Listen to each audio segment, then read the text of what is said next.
There we go. Watch now.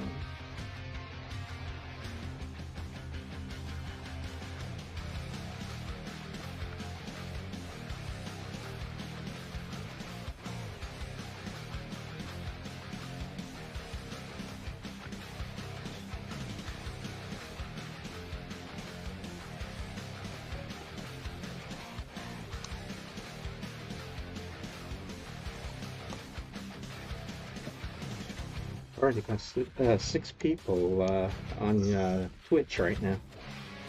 Hmm. Well, one of those is me, of course, but that's still 5 more than I was counting on. Yeah, I've got that on the other computer. And one of them is me. Ah. Hi, Susie. Hello. How's Susie Q? Oh, good. How are you? I'm doing pretty okay. No one's told me different yet, so that's a good thing. Whoops. I just started up the wrong game. Oops. Oh. Okay, I haven't scheduled that tour yet. There we go.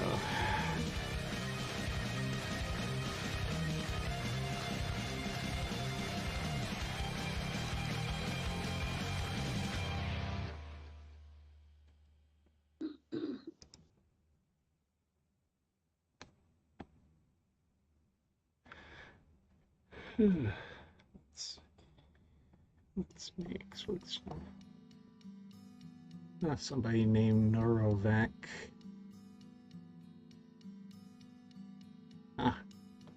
He was complimenting my logo. I've heard that name before. Yeah. Larry turned it into a in-game T-shirt too. It's in your Relto closet. Nah. RK doesn't go into his Relto closet too much. Yeah. Actually, the Denis writing down at the bottom of there is says Cavern Tours in Denis, but I got together with Richard Watson and we created all new words for that logo. Oh, okay. So it's Regalpa. Regalpa Linshotov is what that says. Which is a Linshotov is a new word that he created for this, and Galpa was a word that I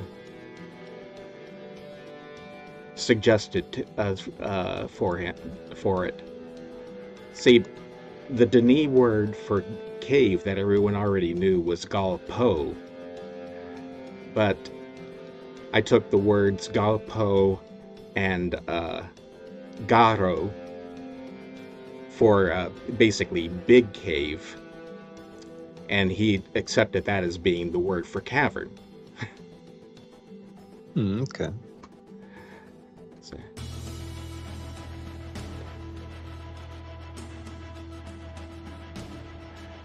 So, the other thing is that we created a guild for cavern tour guides,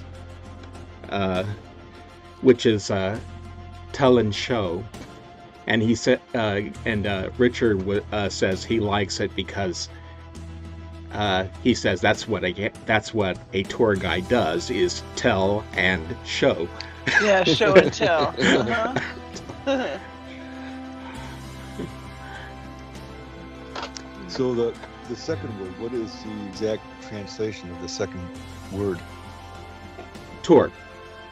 Oh. Linshotov is Linsho, of course, would be to take a tour or to tour something. Linshotov makes it a noun. Gotcha. Let's see. I'm surprised that Denny didn't already have a word for cavern. Well, they in the game, Cyan never had a reason to actually create one before. Interesting. They only Yeah. basically they usually only made up words that they needed for something that they were doing. Well, of course. Yeah. Uh-oh. Arte's AFK in game, but I know he's here. That's Here? that's on my other computer. I'm doing something on a different computer right now. Oh. While we're just chatting. The other computer is set up with the tour and the Twitch feed. Oh, cool. Yeah, the only three in the hood are Arte, Zeke, and me. And I. Right, when I went AFK, Ethan Ever and Wooly were in the hood. They Oh, must have gone to points elsewhere. yeah, Ethan Never is on my buddies list. Wooly I'll need to add back when I. If he comes back.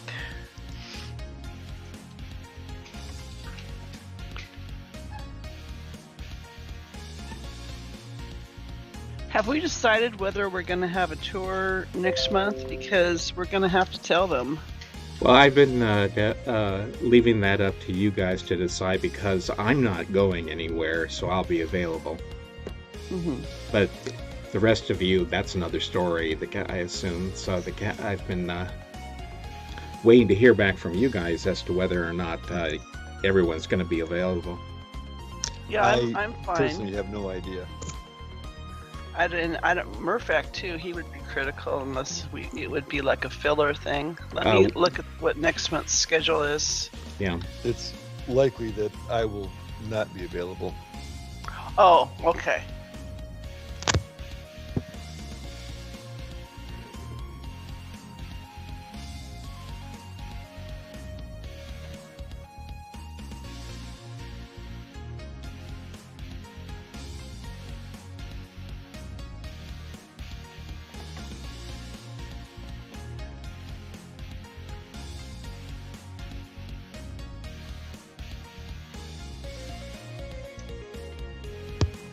Yeah, I'll be gone that weekend. Okay, so that's one vote against. Zeke is in the hood, but I don't think he's in the conversation. Not yet. There's only the four of us. Oh, hi, Murphac. Hi, Murphac. Too. Yeah. He was here when I Skyped in. Yeah, likewise. He joined as soon as I started the call. But I could, if he said anything to me like hello or anything, I couldn't hear him because my speakers were messed up. But he usually says hi when he joins the conversation.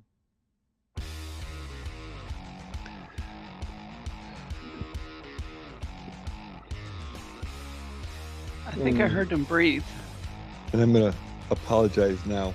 I have got a song stuck in my head, so if I start humming a song... Oh no! Oh no! Well, you could sing it for us, I guess. I don't know the words. All I know is the tune. Dun dun dun dun dun dun dun dun dun dun dun dun dun dun dun. Oh, like a jazz? Like a jazz song? No, it's kind of like a bluegrass. Band? No. Oh. It's like a bluegrass kind of fusion. Mm. Okay. Who does that song? Who? I still didn't catch that. Red South. Ah.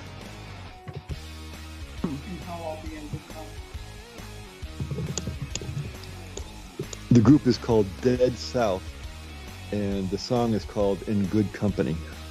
Huh. Haven't heard of it. Never heard of him. I guess my taste is not eclectic enough. Yeah, next month's tour, I won't say what it is, but it would be something that was very, very Murphac intense. Okay.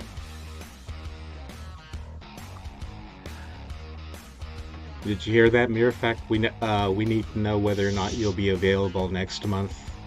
Actually, it's Thanksgiving in the United States. I don't think it's going to conflict with your schedule, though. It would be November. There's my calendar.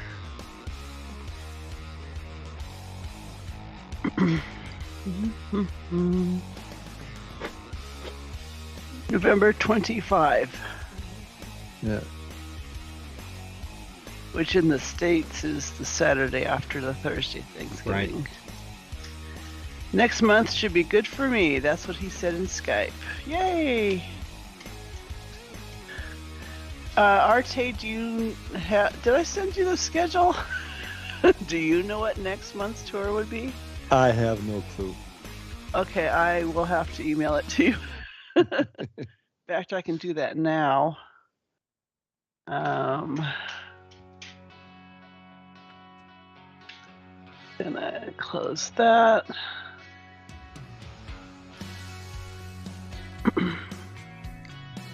Yeah, December is going to be a bust for me too. Is it? Okay. Because, well, the 4th is the day before Christmas Eve. Mm-hmm.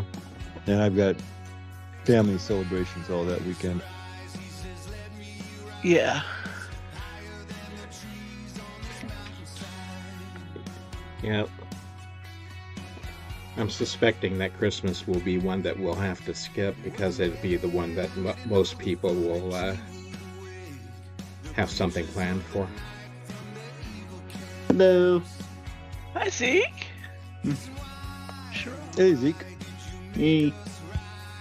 We were just talking about who all's going to be around for next month's tour. For Say- Thanksgiving and Christmas. Well, so the Christmas one, I'm assuming we're going to have to skip because that's going to cover all of us. But for November, Susan, I, and Mirfak are all available, so we're probably going to do it.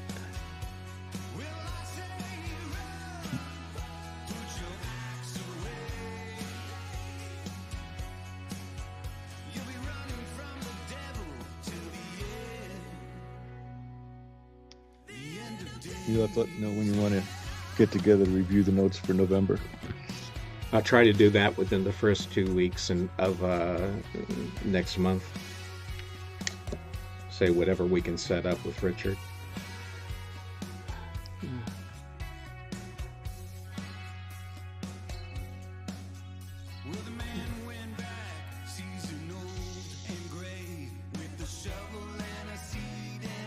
Okay, I sent the email. Okay. Okay.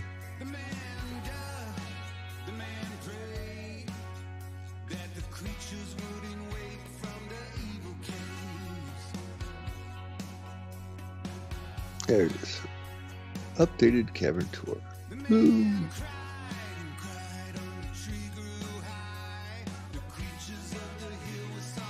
All those dates in parentheses are the YouTube dates for historical reference.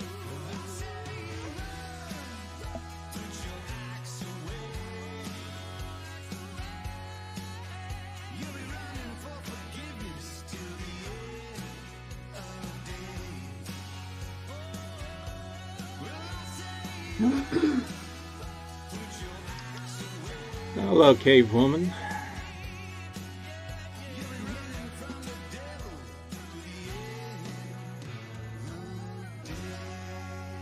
Sure.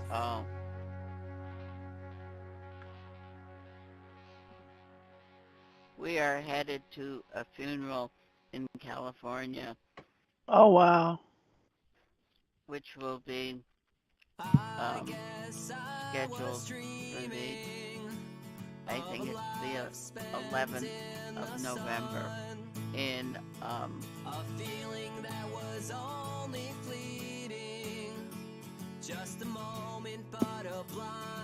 Wrightwood.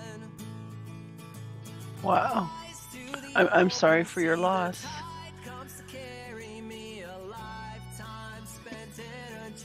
Yes, it's Cavern. is Cavern's youngest sister. There Oh. were 6 children in the family. Number Oh, 1 wow. is still alive, and number 3 is still alive, and his brother is no longer among us, and his Oh. second oldest sister died last year. Oh.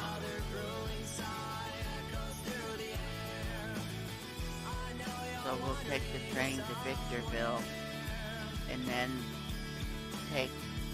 go to the event, then go to the LA train station, spend a couple of days there.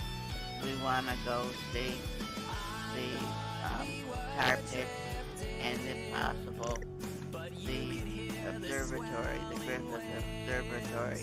Yeah. And the Coast Starlight up to Portland, and from there we'll take the Empire Builder to Chicago, and from Chicago to Galesburg, Illinois, back home. Nice. I know you guys love train travel. Did you say you were the La Brea Tar Pits? Yeah, that's what she said. Mhm. That's Okay. what we want to see. Okay. I was going to say, I was. something that you need to know is that the train station, La Brea Tar Pits, and the Griffith Observatory are all very far apart from each other. So I hope you're going to be getting a card for that for the trip. That's what we figured.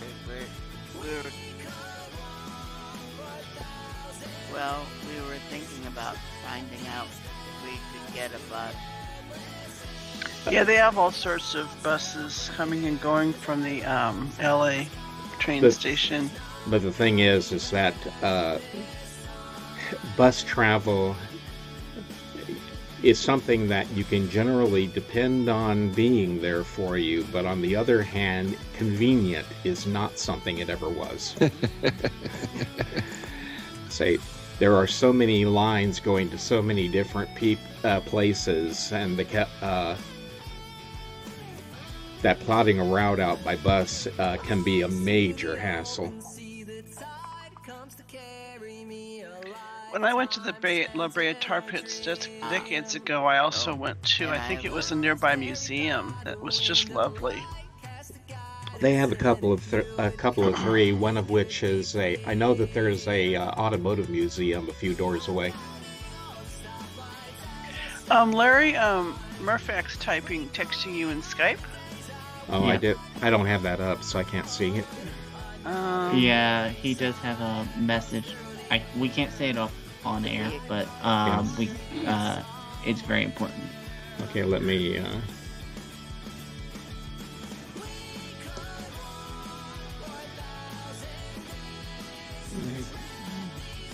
Well, I think we could say it, but I would Okay. rather not. Okay. Ah. Okay, I see the message now, and yeah. If we can't do it, that I can always try using static pictures. But that ruins the surprise, Susan. well, we're continuing last month's tour, right? Yeah. Yeah, we're finishing it up, and then after that we'll probably be giving a lecture that's out of Cavern. I was worried. For a second, I was worried that it was just gonna be 4 of us. All of a sudden. Well, I've been pinging my buddies We list. assumed that there would be no. Still got 15 minutes, so A cab? this Would is a about cab be expensive? yes, very. Depends on how far you go, yeah. Yeah. The thing is that Los Angeles is really, really spread out. The train station is in downtown Los Angeles, and that's oh goodness. I never actually measured the distances, but basically the La Brea Tar Pits are on the almost on the opposite side of the basin that Los Angeles is set in. It's many towns away. Driving on the street by car, it's probably close to an hour on the streets. And there's no there aren't very many highways or freeways nearby. And then the observatory is at the very northern end of the basin, up in the mountains. So that's also pretty sheesh. I used to live in Glendale, which is basically right next to Griffith Park, which is where the observatory is. Although Griffith Park is also a very, very big place. And it would take, to go from my home downtown on a good day, is at least a 15-minute drive on the freeway.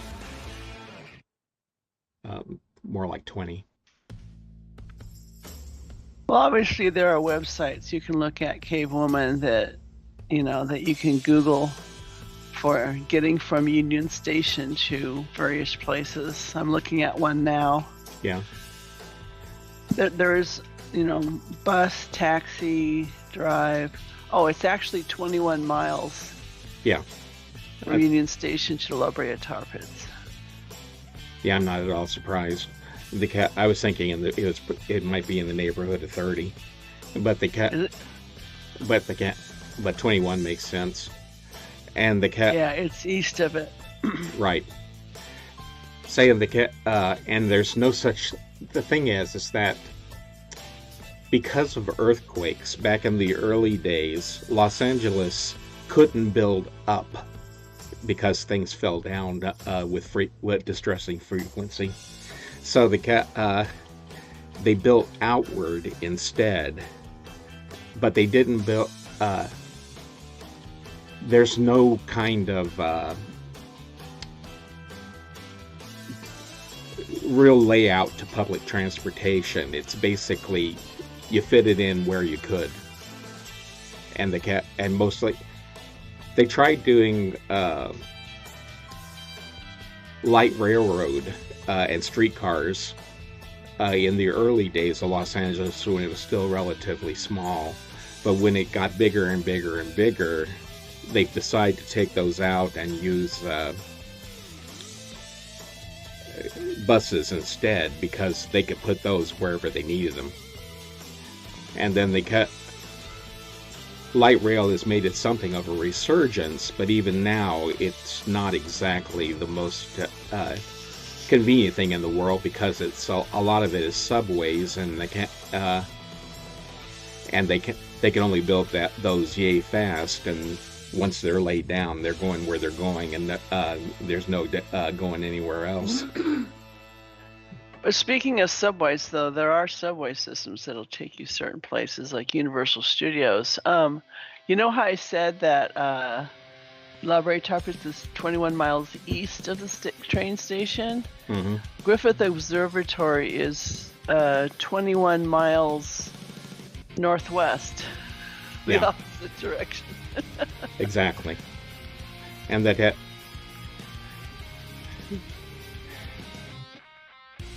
we're not trying to discourage your fun. We're just forewarning you.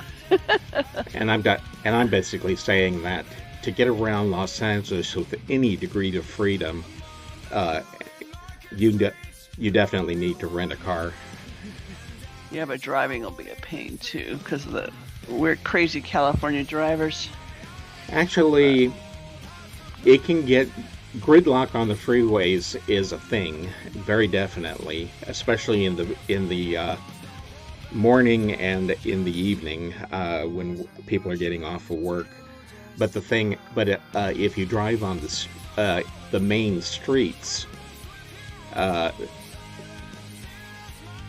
you will get there, even if it takes longer.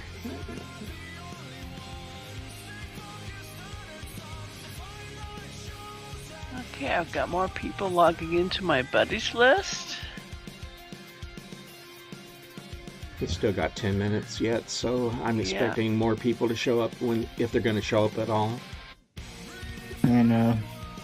You don't know anymore now. Murphac's gonna port us to where we're going, right?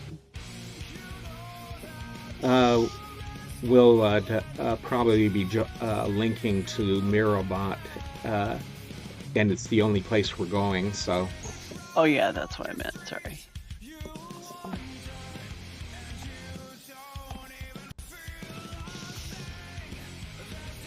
One thing we might want to do is ask our tourists how many will be able to come next.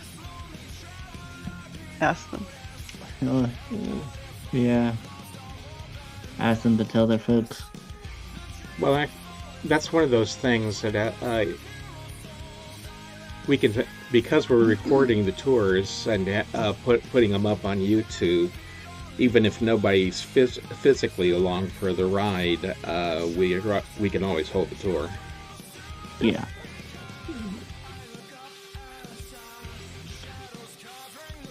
We just doing the we'll just be talking to ourselves.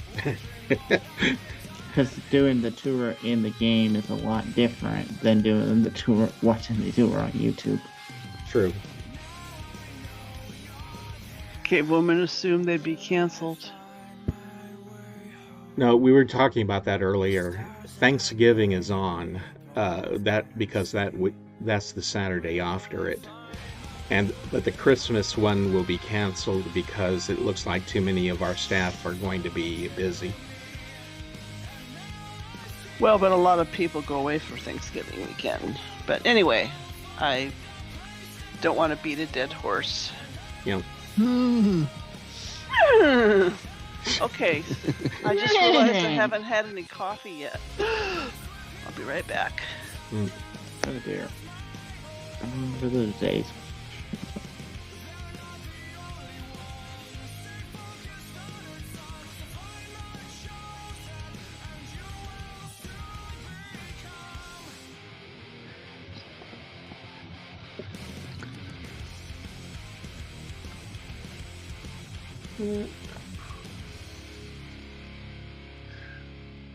Hello to Carol, who is in both the tour chat and the Cavern.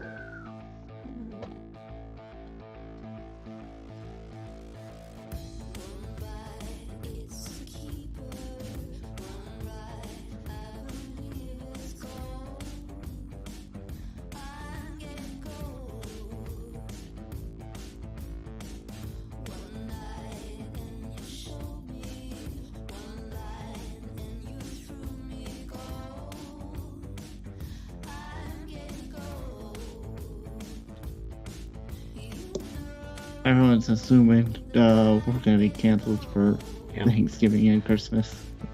Yeah, no, because we know that Mirfac is going to be available, I'm going to be available, and Susan's going to be available. That's enough of us to where there's no reason to cancel. They probably should. Well, I'll let them know at Twitch, because they might not be airing us.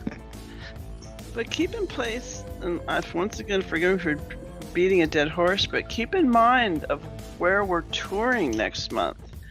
It's a very ambulatory place, and just... Which one is it this time? I gotta look.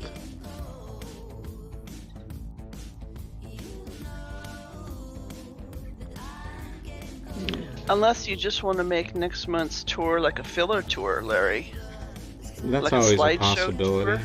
Yeah, why don't to make things easy? Why don't we just make it like a slideshow, a Twitch tour? One of your special edition Twitch tours. Let's see.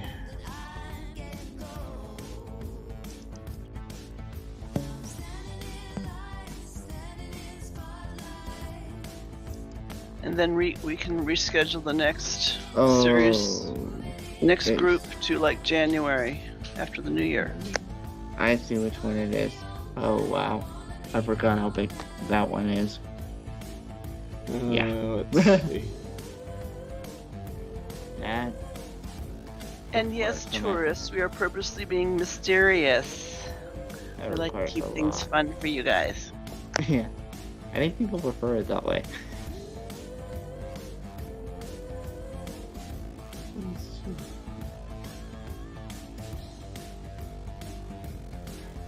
In 3 minutes, I'll do the intro. Here's this one. Oh, that.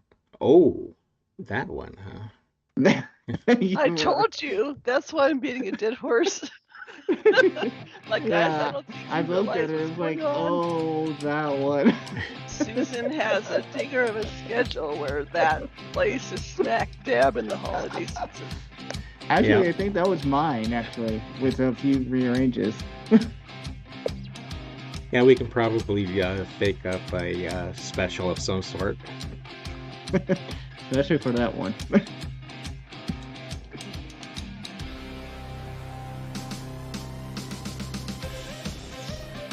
Yeah, we have to be super secretive on Twitch.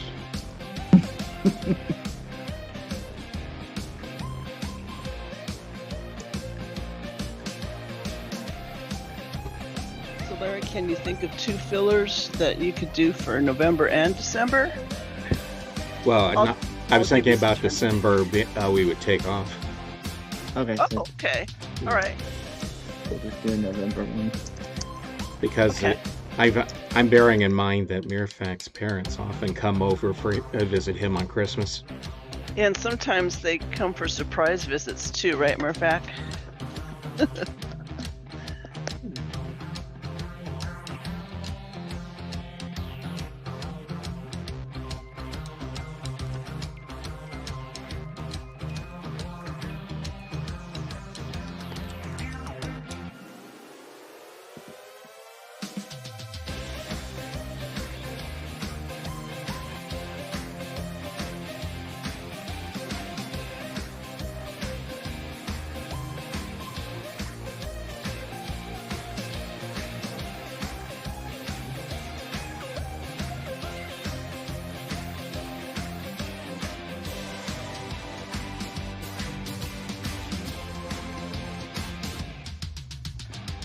Hello. Alright. Give it about another minute. I'll do the intro. I just killed the music. No, we're close enough. Yeah. I'm going by my time, so I don't know why. I got 11:59 too, but yeah. I didn't want to start another song with that on that short a time. Yeah, I don't blame you. Well, RK could fill in by singing whatever's in his head.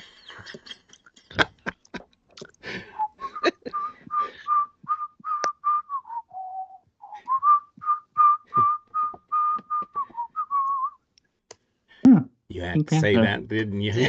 Very nice. And we didn't even have to pay Pretzel Rocks for that. Uh-huh. All right. So I want to thank everyone for coming to the Cavern Tours. I am Zeke, and Susan are your host, and Larry and Arte are our historians as we go through these ages. Be sure to make Mirobot as a friend. Add him into your key, because we will be using that bot in order to link to the ages that we go to. We'll be finishing up a previous tour. The second thing is, if sounds are loud, you can go into your settings. You go down to your wrench tool on the right hand side and go to audio, turn down sound effects, music, and ambient sounds so the noise isn't too strong when we go, because sometimes the music can be overbearing. Also, Larry will be sharing photos on the Twitch stream, so make sure the game is in window mode, because we will be switching back and forth, and if someone put the link in there, that'd be great.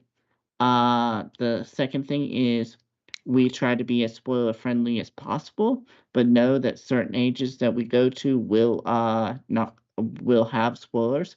So it is good to actually be able to complete those ages if you like. Um, let's see. Also, no running on ladders or climbing because Mirabot will be warping us to different locations. And no running with scissors. Yes. I know running with scissors. And then the second thing is try to stay with the group. You and at certain points you will be able to ask questions in the tour. If Larry or Arte wants to initiate those questions, or if you want to send me and Susan questions too. So be a lookout. If you have questions, really save them up for those opportunities when we ask there are questions. If the game crashes on you or if you log out or something happens, all you got to do is link to Mirrorbot back, and then type in link to Mirrorbot. He'll take you to Age and then follow Larry, and that will take you to the group. Be sure to stay with the group and not be able to be able to stay with the group. That's Is there anything else? That's find, Larry, not follow. Oh, it's fine, Larry. Never mind. Fine, Larry. And I think that's it. Is there anything else I'm missing? I think that's pretty much everything. The one thing that we want to make to clear up in case anyone had this question, which a few people have, and that's we will have a cavern tour next month, but it'll be off schedule. We'll be doing a special. Yeah. And then the following month, December, is Christmas for everybody, so we're probably going to skip that month. And then one more thing. So keep your questions to the age we're exploring because some of those answers might be in an upcoming tour that can be answered there. And it's so that we don't get off subject of which age we're in. So. Okay. Everyone can type link to Mirobot now, and we'll go to our first location. Actually, our only location.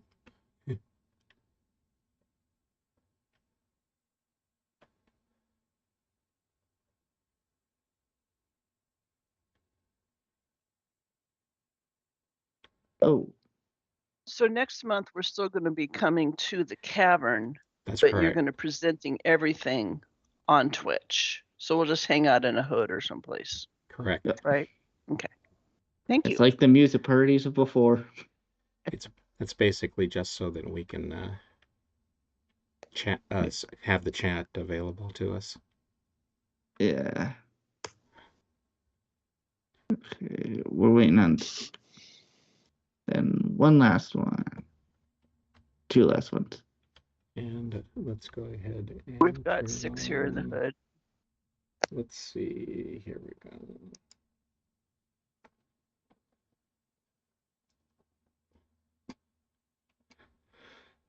Okay, now this month we are continuing with the section of last month's tour that we couldn't get to because we ran out of time, and that is the Watcher's Pub, also known as the Great Tree Pub, etc., etc.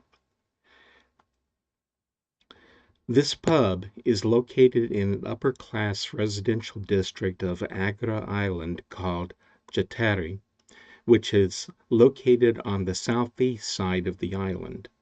The pub is a circular three-story building whose roof is shaped like a dome with a short topless cylinder set in the center of it. There are 5 pointed arch windows set along that are set in that top cylinder. Down here on the bottom level, there are 7 alcoves that are usually 4 steps down from the main floor. Clockwise from the stairs, the first one is a seating nook, the second is a corridor that leads to a balcony, The third is a seating nook. The fourth is a 6-step staircase down to a landing inside the cliff face. The fifth is a seating nook. The sixth is a larger nook that holds 3 linking book pedestals, and the seventh is another seating nook.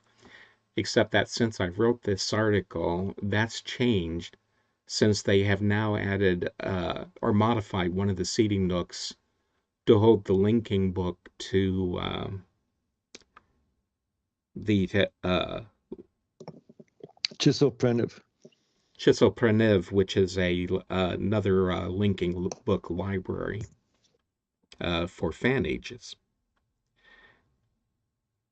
The second floor is composed of an observation gallery with a corridor that has a slanted shelf on one side and a door leading into a room for private meetings. In the Restoration Pub, this room was expanded and converted into a puzzle by Guildmaster Kadish.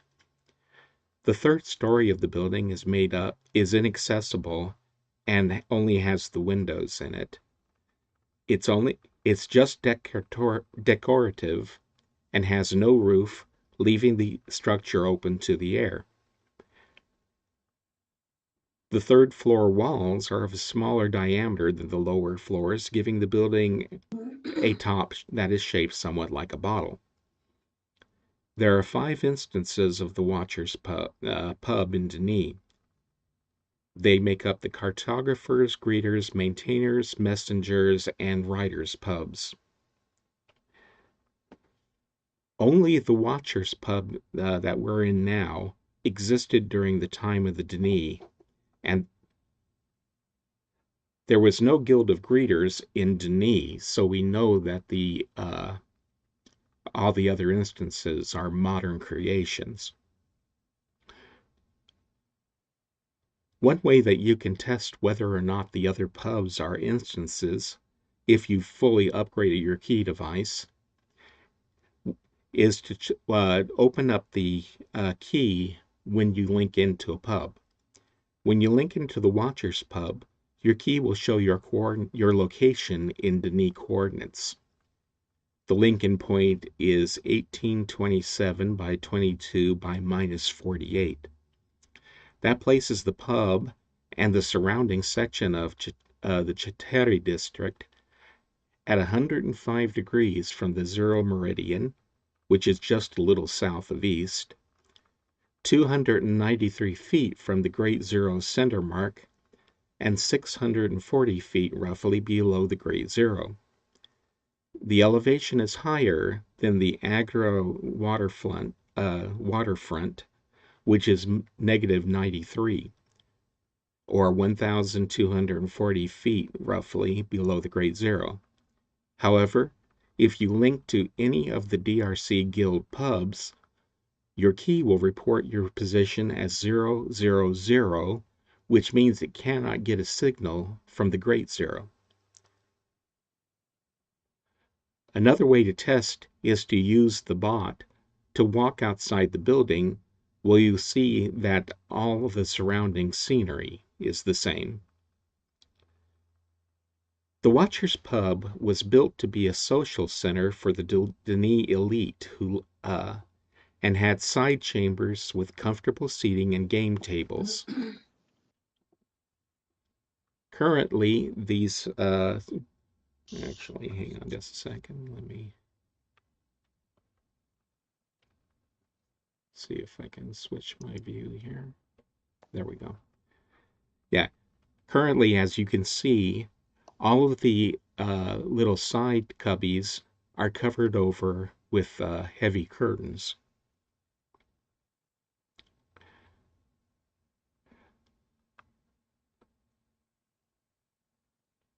Okay.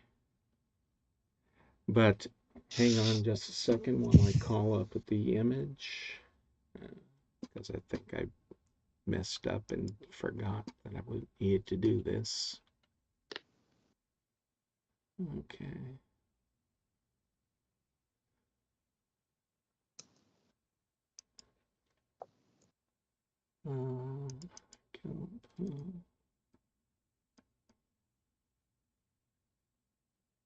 Here we go. Let's see.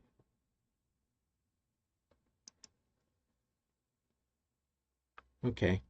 Now, if you open up the web browser to look at the stream window, I've put up a picture that shows what the guild pub was supposed to look like. Let's see. This isn't centered properly, so let me do something about that.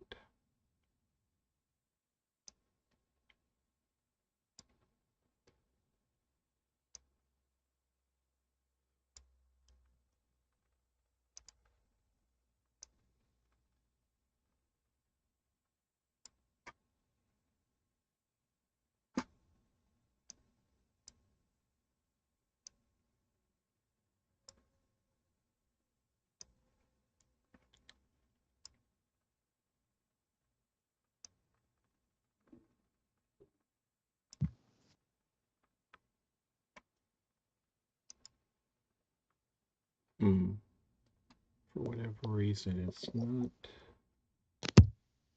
behaving itself.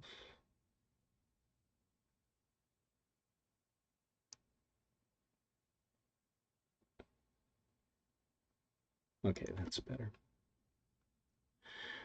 Okay, this is a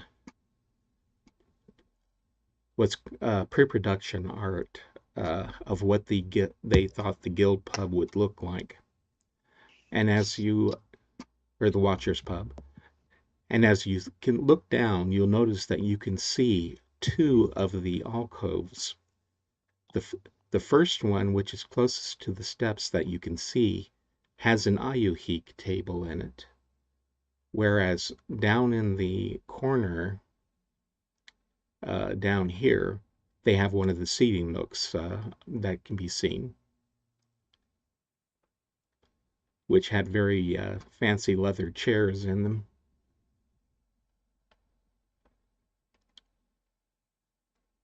Okay, and let me go ahead and get out of that and go back.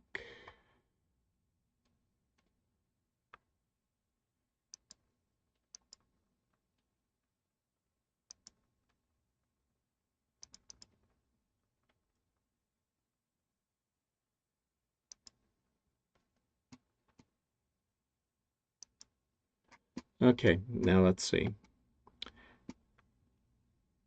There are many names for the Watcher's Pub. The earliest name for the building is the Watcher's Sanctuary.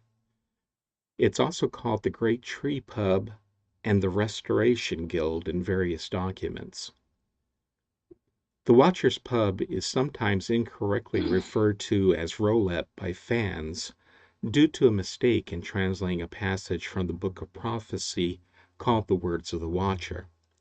In reality, Rolep is another residential cavern that the Denis had expanded into, and is involved in the story of the Watcher because he was walking in the passage leading to Rolep when he lost his sight and had a revelation.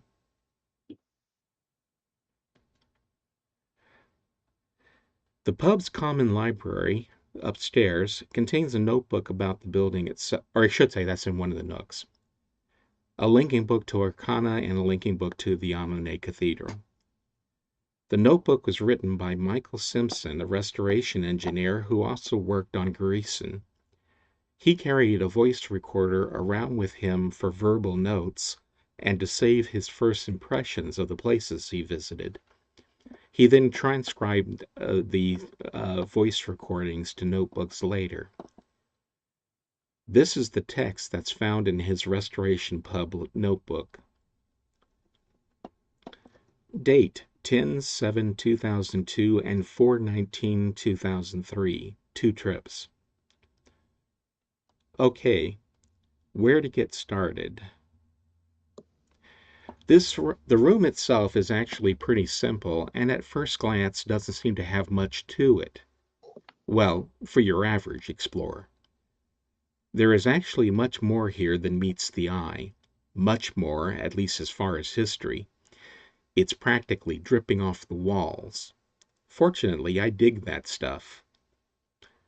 Lucky for you, I'm also better than your average explorer. Might be getting ahead of myself. Structure. Circular room with a number of doorways leading off in each direction. Large staircase, might need some support work, leads to an upper level. Okay, this doesn't work without knowing some of the history and story behind this place. I gotta start there. I've done some translation and talk with Watson. This is great stuff. All right, the tree of the balcony. I did a little walking around. I can't see it well, it's dark, but it's an old tree. Don't know exactly when it was created, although certain style and material elements suggest as far back as the early 2000s, long before a guy named the Watcher came around. And it's the Watcher that this place was created for, renovated for, and dedicated to from the time that it was built in the late 4000s until the fall of Denis. The Watcher lived during the mid-4000s and spent most of that life on hidden, secluded ages. He wrote a book called Words, a prophetical book, Nostradamus type guy. Strange, though that doesn't seem that his prophecies caught on real well at first. Through a variety of events, you can ask somebody else if you want to know them all. The guy became more and more popular again. You know the deal. There was always a core group of followers, but the overall population wavered. I would imagine how accurate they viewed his visions. I would imagine it was depending on how accurate they viewed his visions. Over the course of time, a whole lot of copies of his books were printed. We found plenty of them. As I mentioned, the tree, which I still don't know how to actually get to, was built long before the Watcher. No one at the DRC seems to know exactly what it was for. Best guesses are that the tree was built early on as a representation of the Denis that had come here, the new tree. They definitely had a thing for trees. So the Watcher comes along and writes some prophecies. They end up becoming pretty popular, and they do deal quite a bit with the tree, as much of Denis prophecy does. And an unknown guy builds this building with the tree as its focus. Seems like the building was an upper-class lounge or sitting room, pub, something along those lines. The intellectuals come and discuss the philosophies and politics of the day, although there was some homage being paid to the Watcher and his thoughts and ideas. This sanctuary, or whatever you want to call it, stayed successful even while ownership changed. It seems it changed frequently as the philosophies and as frequently as the philosophies and religious views of the people. It wasn't until Kadish came along, yes, our good friend Kadish, that the thing really took off. Unfortunately, right before the fall. I've just realized that I haven't moved in the last few minutes. I'm standing in a building giving an analysis of it without moving. Gotta love history. So, back to it. Nice little coves in this place. Wouldn't be bad at all with a cigar and... Okay, Kadish in the fall. Kadish was the last guy to own it, and it seems he did some renovations. This is where history and current day setup get interesting. The Watcher spoke quite a bit in Words about someone known as the Grower. The Grower is prophesied to do a number of things, and it seems that there were numerous interpretations of the Grower. Some saw this person as little more than a great lord or king, while others saw the person as a superhuman miracle worker, a godlike being conquering time, space, and dimension and everything else. The views on the Grower were as varied as you can imagine. What's important is that Kadish viewed himself as the Grower, as the one the Watcher has prophesied about. As a result, he modified the pub to not only honor the prophet, but himself as well. He seemed to be intent on fulfilling as many of the prophecies as he could, So he built this puzzling path of the shell to the tree, brought the Arcana book here. Kadish was the engineer behind its construction, brought the Anune book here, and claimed that it allowed him to travel through time, back to the Denis homeworld as it was, as it is, and as it would be. Kadish claimed that he wrote the book. All of these things to fulfill the prophecies. Even the times of Denis were significant because the Watcher claimed to see visions of the past, present, and future. As a result, he wrote what he saw, never knowing if it would occur in the future, had already occurred in the past, or was occurring as he wrote it. People flocked to the place. Not only was it the only way to travel through time, but Kadish himself was the only one who could solve the spiral path of the shell and get access to the tree. In fact, he would demonstrate his ability to anyone who wanted to come and watch. Nightly challenges were held to see if anyone else could access the room. It seems that no one ever did. Further confirmation of Kadish as the grower. Kadish bragged that the Watcher clearly spoke of how to solve the room in his prophecies, and that anyone could find the solution there. Easy to say when you did build the whole thing, and maybe I don't get something. Either way, good luck reading through all those and figuring out anything, let alone the solution to some kind of weird Denis puzzle. So it seems that Kadish ran the sanctuary up to the end. Obviously, at some point, we don't know, he died. We've all seen the remains of the poor guy. An odd end for a guy that seemed to have so much. He had a book right there, but didn't use it. But that's another story. Okay, history out of the way, and I guess I should finish with the spiral path room. I'm not a big puzzle guy, but the room seems very confusing. A switch closes the door and turns on the light, and some mechanism releases the ball back to its starting point. There are numbers scratched into the walls of the maze as well. Enough of that. I can see myself going crazy in a place like this. The Denis. Oddly, there was no physical access to or from the city that surrounds the building. We know that the building is up in Chitari, a nice district, but there is definitely no way to get in from the outside and vice versa.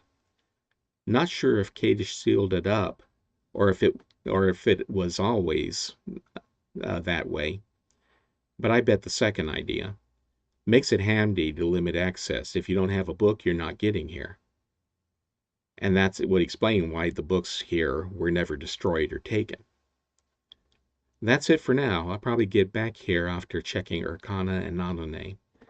And that was the impressions of Nicholas White.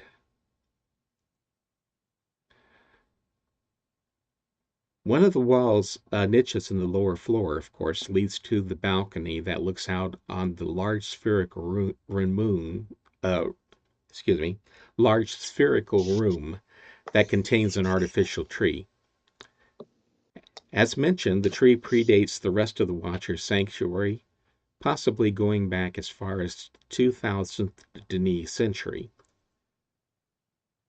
Sometime after the Watcher wrote his book of prophecy in 4500 DE, the pub was built in his honor as an upper-class saloon. Myself, I believe that the tree is a representation of the great tree of possibilities, the Denis conceptualization of multi-universal theory that was favored by the people of Garternay and their descendants on both Terrani and in Denis.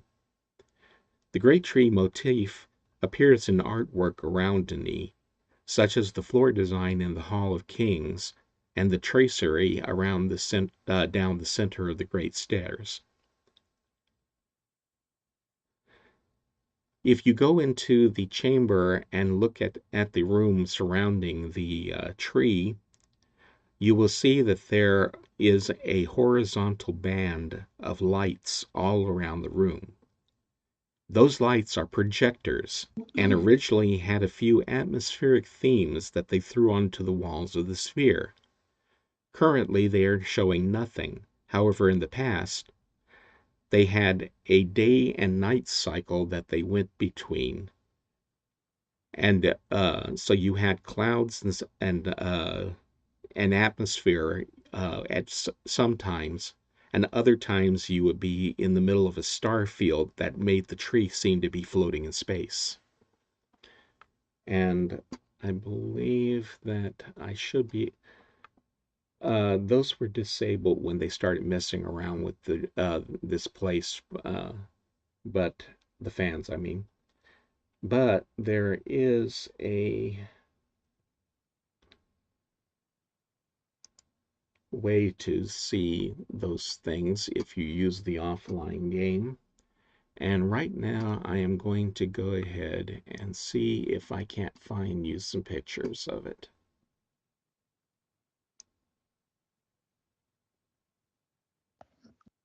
Yeah, if anyone has questions, go ahead and post them in chat. I like to try to play Stump Larry.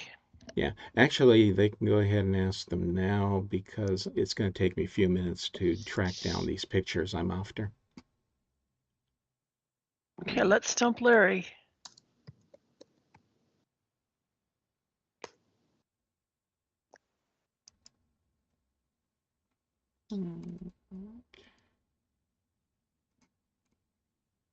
Don't want that one.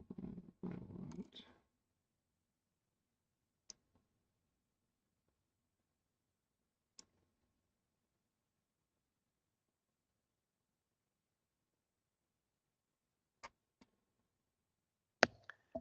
Ural asks, will we see more of the pub in the future? Are you talking about touring the pub, or does Cyan plan on opening up the pub? What's your specific question?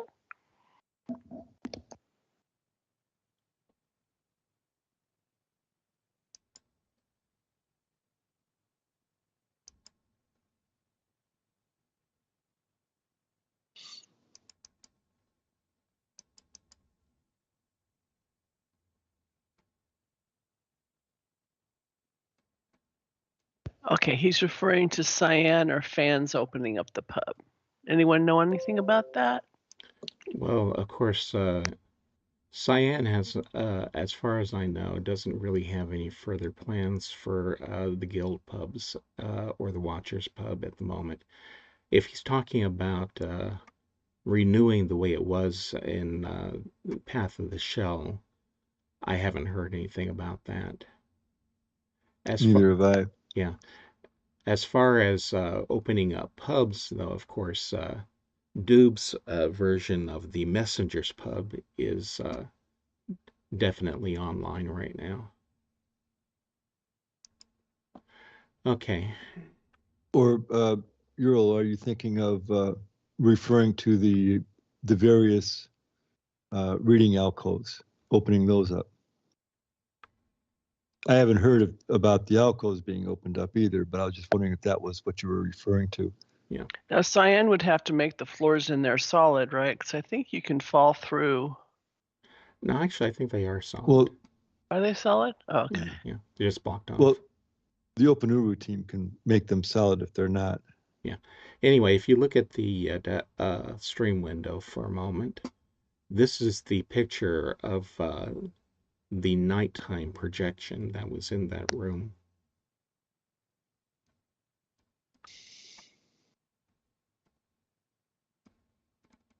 I don't see my the daytime photo at the moment, so I'm not going to stress over that too much. But as you can see, but yeah, this is they had a day-night cycle in here that they would and the projectors would switch between this and the daytime mode, which was sky and clouds. Fun fact too, for those who have not played Path of the Shell, when you got to the tree in Path of the Shell, it played the same music as in the alternate vault of Kadish. I never noticed that. I'll have to dig that out.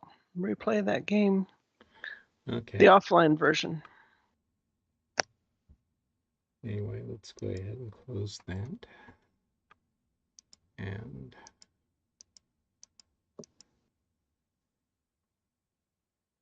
I'll get back to what I was doing, to the tour. Anyway,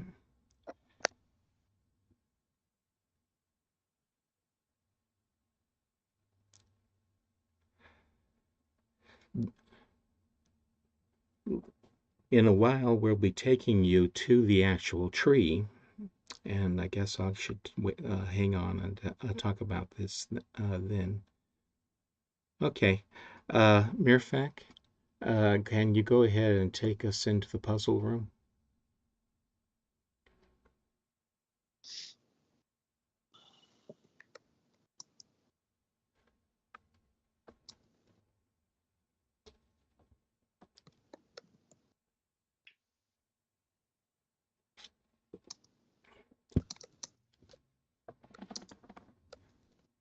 Caver's asking if the tree in the offline version that we can access, is that the great tree? It is a sculpture that we believe is a model of the great tree. Yeah, as RT just said, that it's a representation. It's an artificial structure that was clear from the beginning. It's not an actual tree. Did Kadish make any references to it in his writings? Like the fake tree? No, That is a sculpture? it was built before his time. I don't even know if he knew about it. Oh, okay.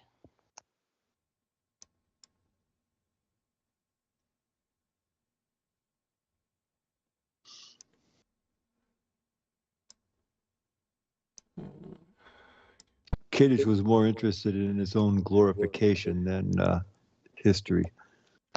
Yeah, but he did proclaim that he was the watcher, though, right? Yes. The grower. The grower, I beg your pardon. Yeah. Yeah, the grower. The grower of the great tree, right? Not of the great tree specifically, just the grower.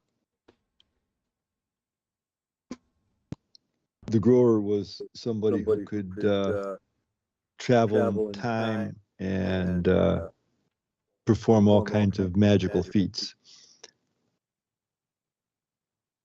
Magical as far as the Denis at that time. Now there's, thinking about that for a moment, there was the way that the book Words was written is you got quite a story behind it. When the Watcher says that when he went blind, he was able to hear the voice of Yavo talking to him, and he would, and every day for a number of years, he was given 4 sentences and he was to write these 4 sentences in 4 different notebooks. And then the next day he would get another sentence that he would write below the first sentence in each of those books. So he was basically writing the 4 notebooks that make up the book Words. Actually, that's 5 lines of text. 5, I'm sorry. But he was writing the 5 books of Words simultaneously, 1 sentence a day. And that's one of the reasons why he says that he has absolutely no idea himself what the book is about. He didn't. This is something that basically was given to him in a way that was designed to make it unclear to him as to just what it was all about. Murphy's asking what you mean by the puzzle room. Okay, I'll just go ahead and walk up there. It's the room with the locked door that we can't access Correct. here. Yeah. Yeah. So we walk up when we walk up the stairs and we get to the top. There's an alcove here, and the 5 books of words are off to one side. And then we have a door over at the end, which I don't believe we can. Yeah, it's disabled. That's why I was asking Mirfac to take us in there.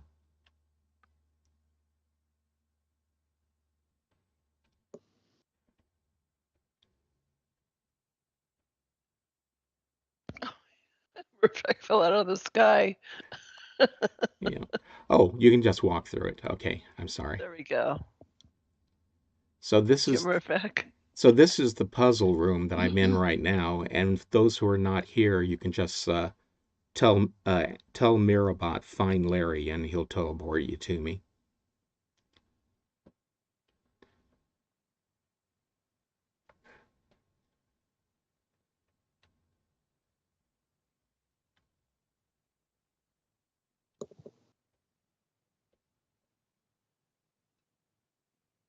Yeah, we could not do these tours without Murphac and his technical talents. Mm-hmm. We use his own instances of places in the Dunny Cavern so that he has permission from Cyan to hack them. He's called a Grey Hat, I think it's called, which means a good guy hacker. Something like Cyan that, yeah. gives permission. Anyway, so this room was set up by Kadish as part of his puzzle. He put a giant clock on the wall, which is actually a hatch from a little trap chamber. That was actually a bit of a red herring, because he put it there so that people would think that it was something that they need to figure out in order to solve the puzzle. The puzzle itself was actually basically an infrared beam that you had to stand in front of for or I should say for a certain length of time in order to get a set of stairs to appear. And the step, I should say it's a ladder. There was in the original version of this a giant ball which Nicholas White referenced, and it blocked off the spiral passage that I'm currently walking up. And at the end of this passage, there is a hole in the floor. A hole in the floor which drops into the trap chamber I mentioned. Now, it's a little dark in here, so I don't see where the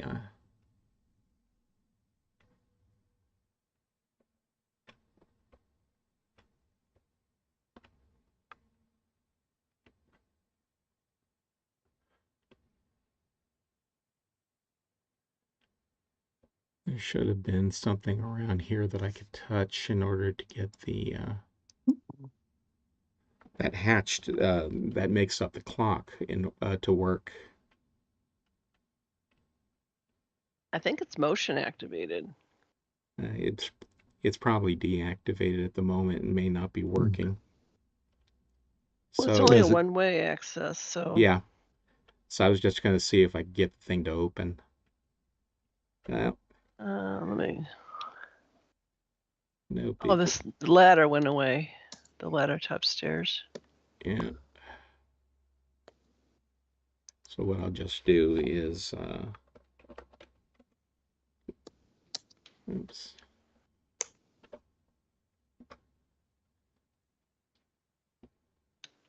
I just tried linking to Mirabot to see if I could get out of this place, and and it turns out that Mirabot's in here with us. Oh dear.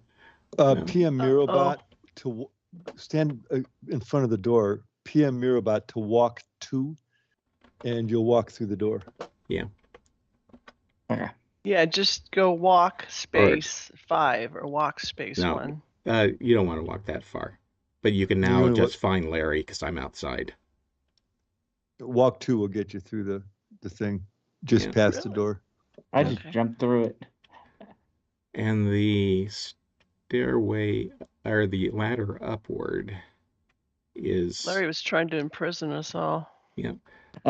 I didn't ask you to follow me. I was just going to go in there and see if I could open the door for you so that you could see it Larry's moving out of prison the way. age. Yeah. That's what Okay. we need. Anyway, at this point, the steps of the ladder upward are disabled, and we probably shouldn't risk it using them anyway. Murphat, can you take us up to the top of this room where that globe thing is? Well, referring back to Earl's question, it would be really cool if Cyan would open up this, but I think there's some technical challenges to overcome. Now, if you had managed to climb up the ladder and follow the pathway, then you wind up here. And this particular area, I've never figured out if of the machine here actually has a purpose because it doesn't do anything. What happened is that when you got up here, you could touch a button and it would extend a walkway across from the far wall, which is where you see a door. Looks like there's a little clock on a Yeah, door. but that particular door would open up, and there would be a walkway that would extend across, and that's where we want to go next, Mirfak, is across to where the stairs are. Would well.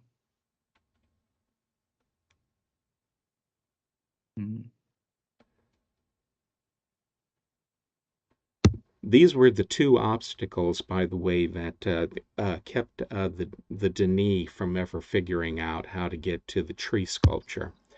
It's a actually, can I walk across?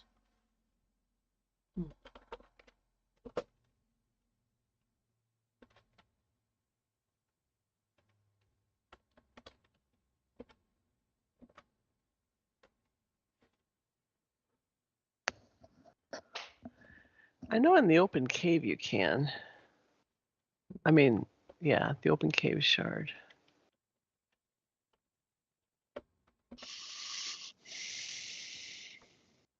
Oh, do walk. Okay, I'm now across, so you can go ahead and find Larry to catch up. All right. Mirabot is saying it's okay. Does that mean we can link to Oh, Mirabot? Let me type link to. it's not Link, it's W.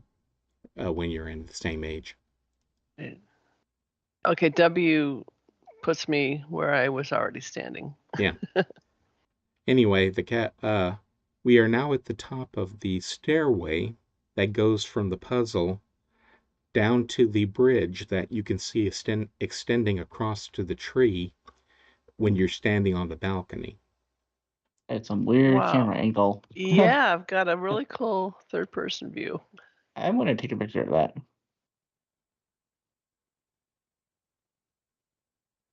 Let me get rid of.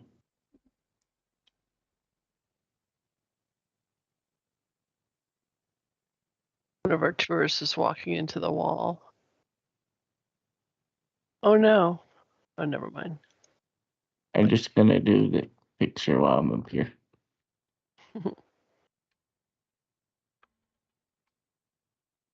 It's It's the like follow the yellow brick road path, right? the invisible brick road. Oh, that's interesting. Anyway. You might have to go in first person mode. Yeah, that's what you need to do to navigate around here. It's being first person. Wow. I keep forgetting about this puzzle.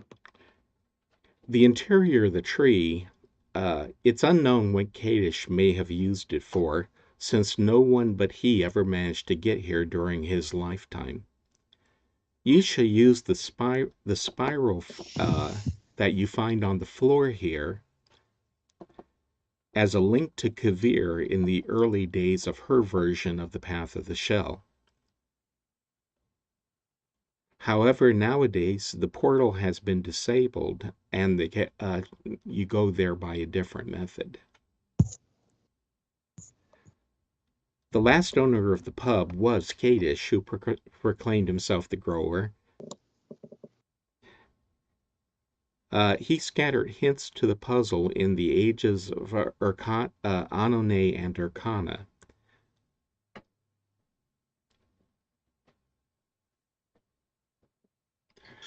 And Murphak, that view that I had when I first walked in here actually showed one of the fireplace puzzle clues on the wall. Can you switch back to that? It was the one where the light beam appeared solid.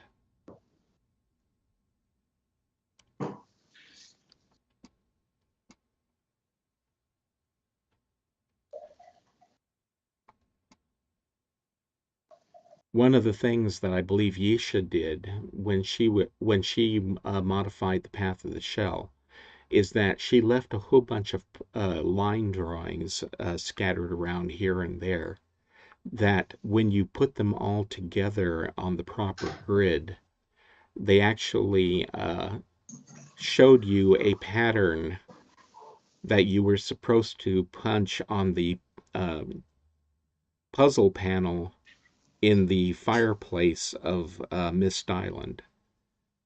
And that allowed you to access a little treat in the fireplace.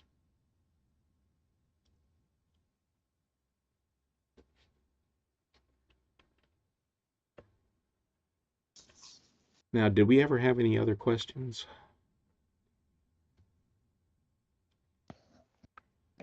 Nothing there.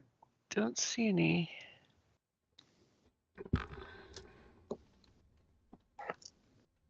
Okay.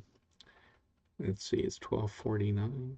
So we got an hour and 10 minutes. Yep. Okay. You know, oh, real quick. Justin made a joke about the blue button that's near that big global structure. Do we know what that was supposed to do? Because I don't think, did pushing that in the offline version, did that extend the bridge, or am I misremembering? Excuse me. Right now, if you look over,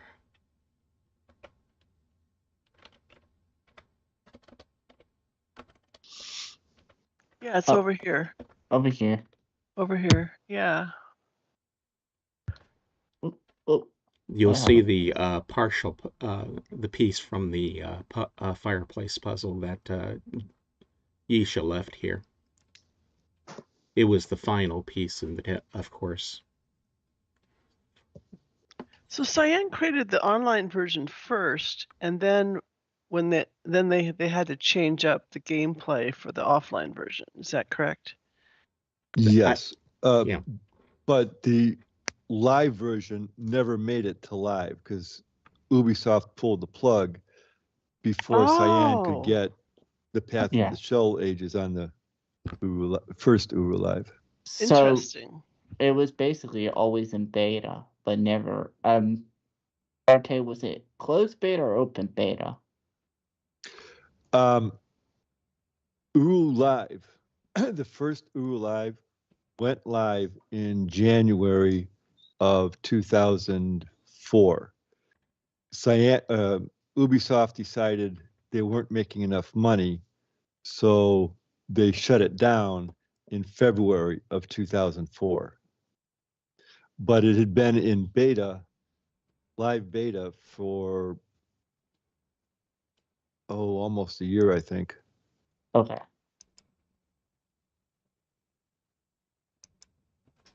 Several months, anyways. Did you participate in the beta, Arte? No, that was That was before my retirement. I did not have the opportunity. Yeah, And when, I remember computers were not the most powerful back then either for online stuff. Did any one of our tourists here participate in the beta?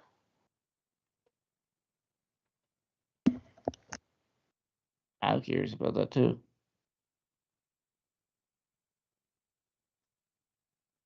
I did not join myself until Game Tap, and that was in November of '06. What's Yeah. funny is I knew I about joined Game in Tap too. in 2008, I believe, because another online site was the movies online was going around at the time, and I knew about the Game Tap and wanted to sign up for it. So, but I didn't get into early till 2010. In 2011, my bad. Okay. The next thing that I wanted to do today, if it can happen, is we're going to try and make it so that you can see what's outside the pub.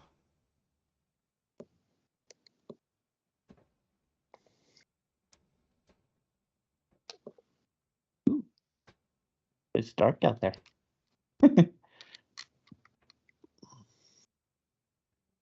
This is an interesting effect. I've never seen the spiral looking like this.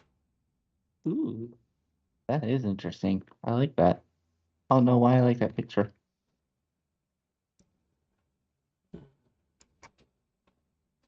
Feel free to take pictures.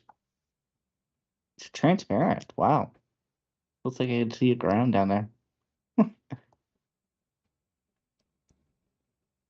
It makes it a lot easier to follow the path of the shell in this version.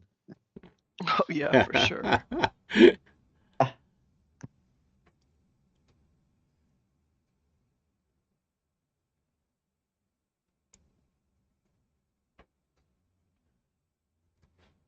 I'm gonna take a quick walk over across the bridge just in case we see things better from there. What's happening is that I want to see, as I mentioned before, I want you to see what's outside the pub. And so Murphac is trying to turn everything off so that we can look through the walls. Stay in first person mode.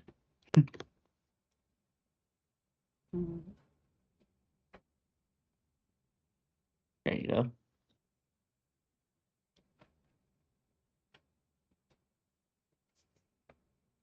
Oh, wow. This is an interesting view of it.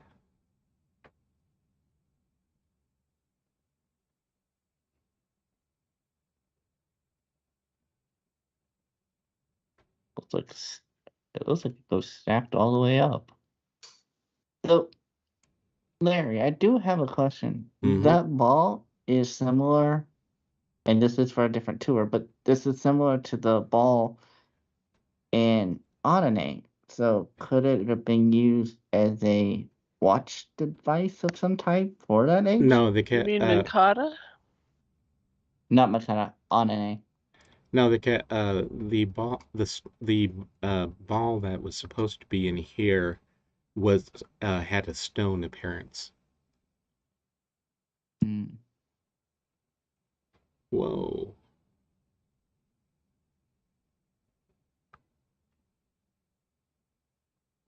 We got blue, orange.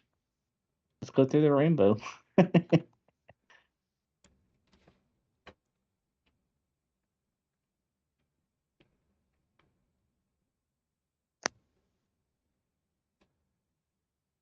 We've got some of it, but not all of the exterior scenery that we can see at the moment. If what you can see at the moment surrounding the pub itself are windows that from the Terry residential district, which was on the side of Agora Island. Uh, some of it would have been above ground up at the top, but the part that we can see, it's like the apartments that you see in the residential neighborhoods.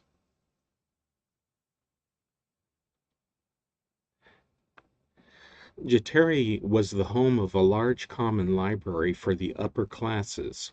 The district was constructed during the reign of King Jakreen and was named after his dead son. It was in Jateri that Agaeris, as part of his plot to destroy Denis, manipulated Veovis and Atris. This resulted in the imprisonment of Veovis, an action that eventually resulted in the fall of Denis. When Atris and Gen uh, came back to Denis, they harvested blank books from the common library here.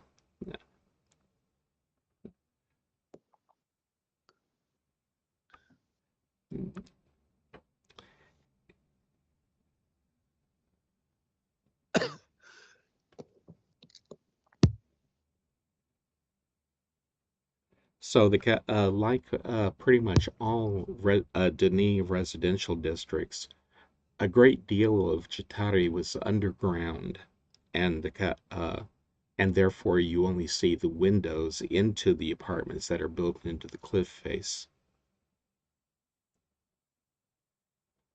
Let's see. Is this, what do we have here? Okay, we're back to looking at that.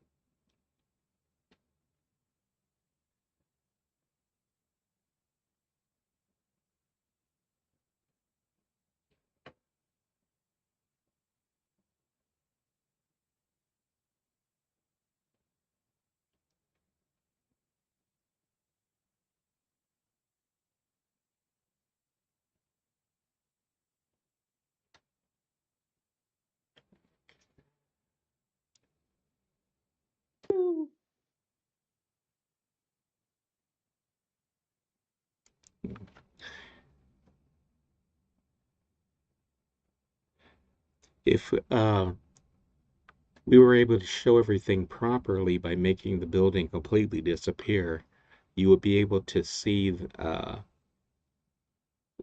Denis city across the lake the way that you can from the rest of Agra Island.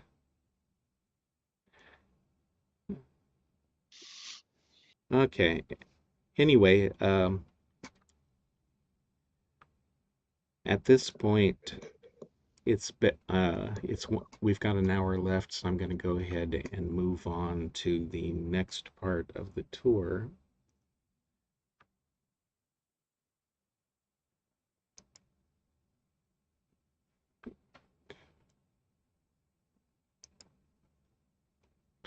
If you take a quick look at the stream window, I'm showing you a picture of what the Temple of Yavo in the Denis city was supposed to look like.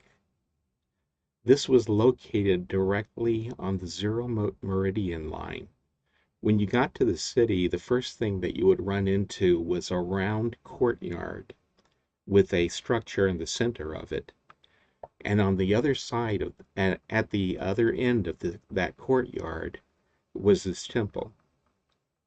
So it was one of the first things that you ran into when you docked at the city.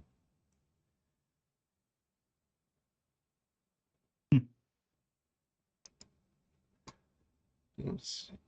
And I'm looking at the wrong thing, aren't I? Okay.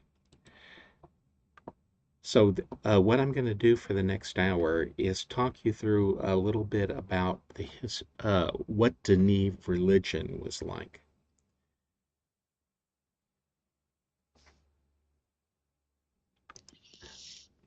Okay, let's go ahead and switch back to the chat.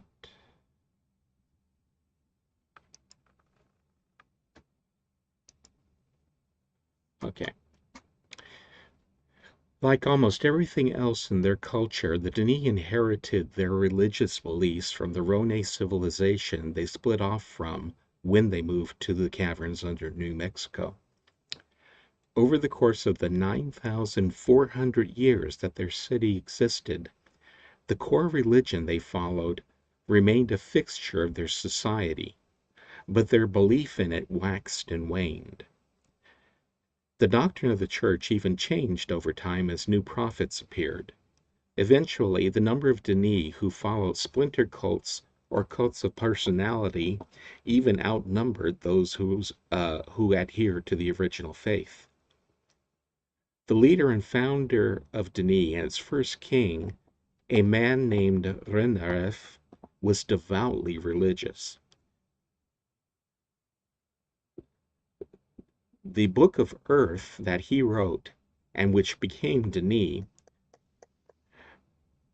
was specified that it would be in a harsh underground environment, partly for religious and philosophical reasons, and partly for safety from natural disasters. Rone and Dani religion revolved around two gods. The first and most important was named Yavo and was also called the Maker. He was the creator god whom they believe was responsible for all of existence, and they believed that he had angels serving him. The second god was called Jakuth, and he was Yavo's competition for human souls. Strangely enough, according to the Rone creation story, the two of them apparently had a civil relationship with each other. In the story, Yavo personally introduced Jakuth to humanity and told them to listen to what he had to say. The two gods had ages of their own beyond those that men could reach through the art. When Denis died, they believed that they went to one or the other based on the decisions and actions of their lives, and that they had free will to choose which they were destined for by those decisions and actions. The spiritual ages were called the perfect age of Yavo, which was the Denis concept of heaven, and Jakuth's age, which was their concept of hell.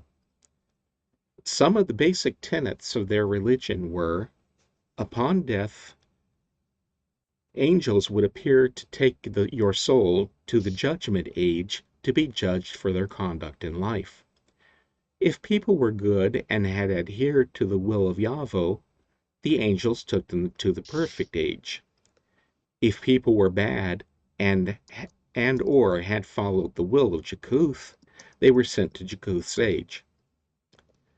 The second tenet was that angels could take people away to the perfect age before they died. Some people believed that this was the fate of the prophet Nehemiah, who had served as personal advisor to King Alcindar, and who disappeared after writing a book denouncing him. Others suspected that she was assassinated by the next king and her body was disposed of. The third tenet was that children under the age of majority, which was 25 by Denis accounting, were not judged by Yavo for their actions and decisions. Instead, their parents were held responsible for the actions of their children until they became adults. Fourth, there was a commandment of Yavo against adultery, which was codified into civil law by King Visha in the Denis 9th century. As you might imagine, some Denis ignored it, and that included a few of the kings. In fact, that law was repealed in the next generation by Visha's son, King Mararon. It is unknown if it was ever reinstated. Fifth, healing and miracles were possible through the grace of Yavo. Those tenets were put to the test during the reign of King Visha. He was a very religious man who forced into law a number of strict guidelines pertaining to marriage and adultery. Many say that the greatest mark of Visha's reign came about when his fifth son, who was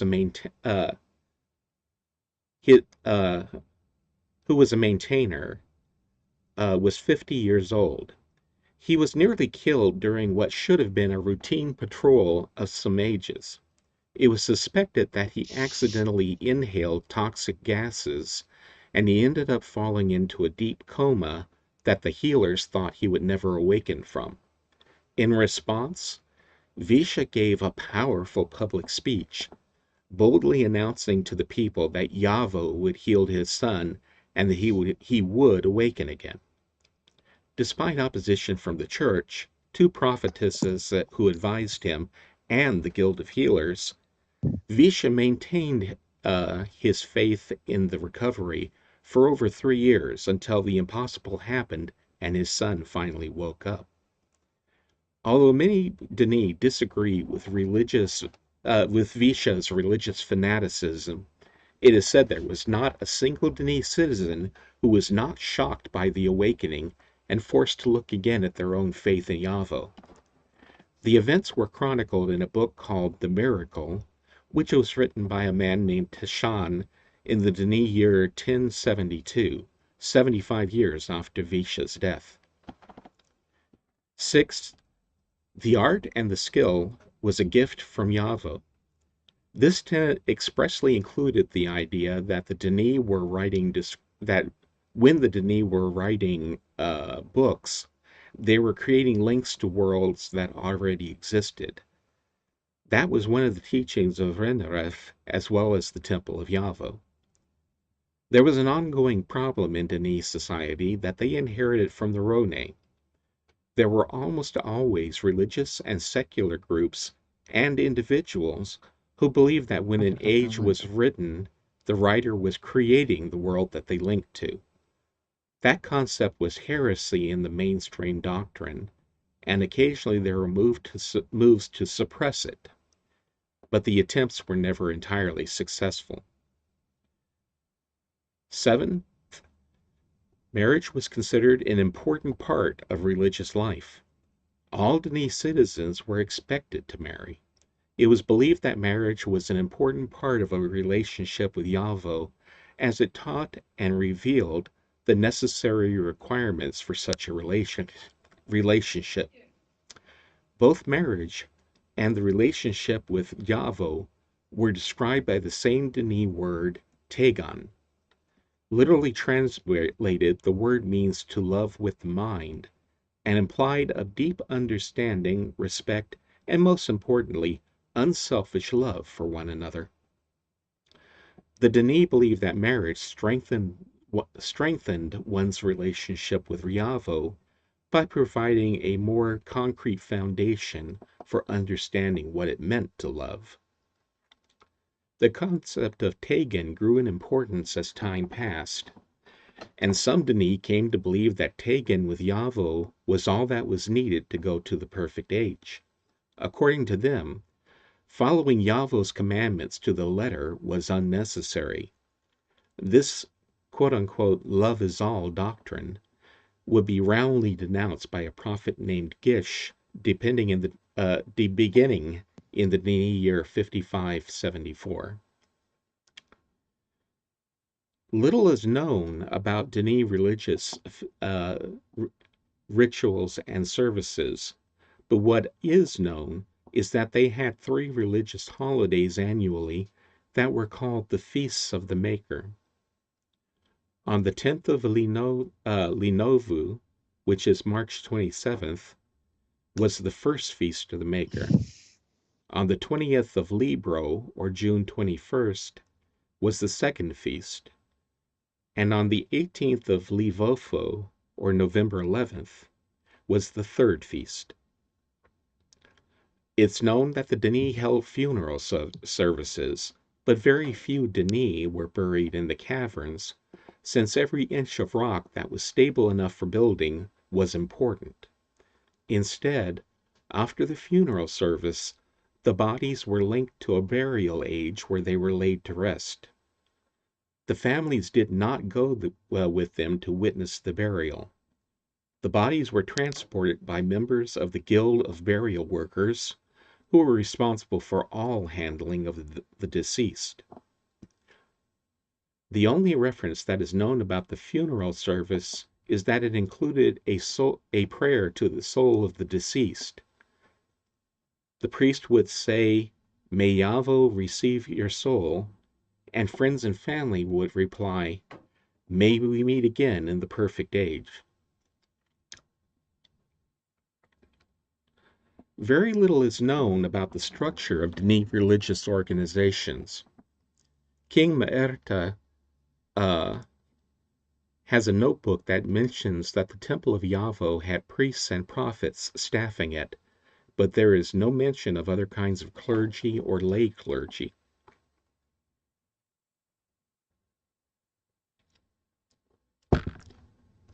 A claim has been made that Rawa once mentioned that a guild of priests had existed to one of the explorers.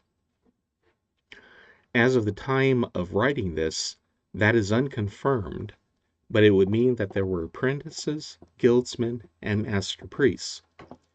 If that guild existed, it would have been a minor one, which meant that women would have been permitted to join it after Dini year 3500, when guild education in the minor guilds was open to female apprentices.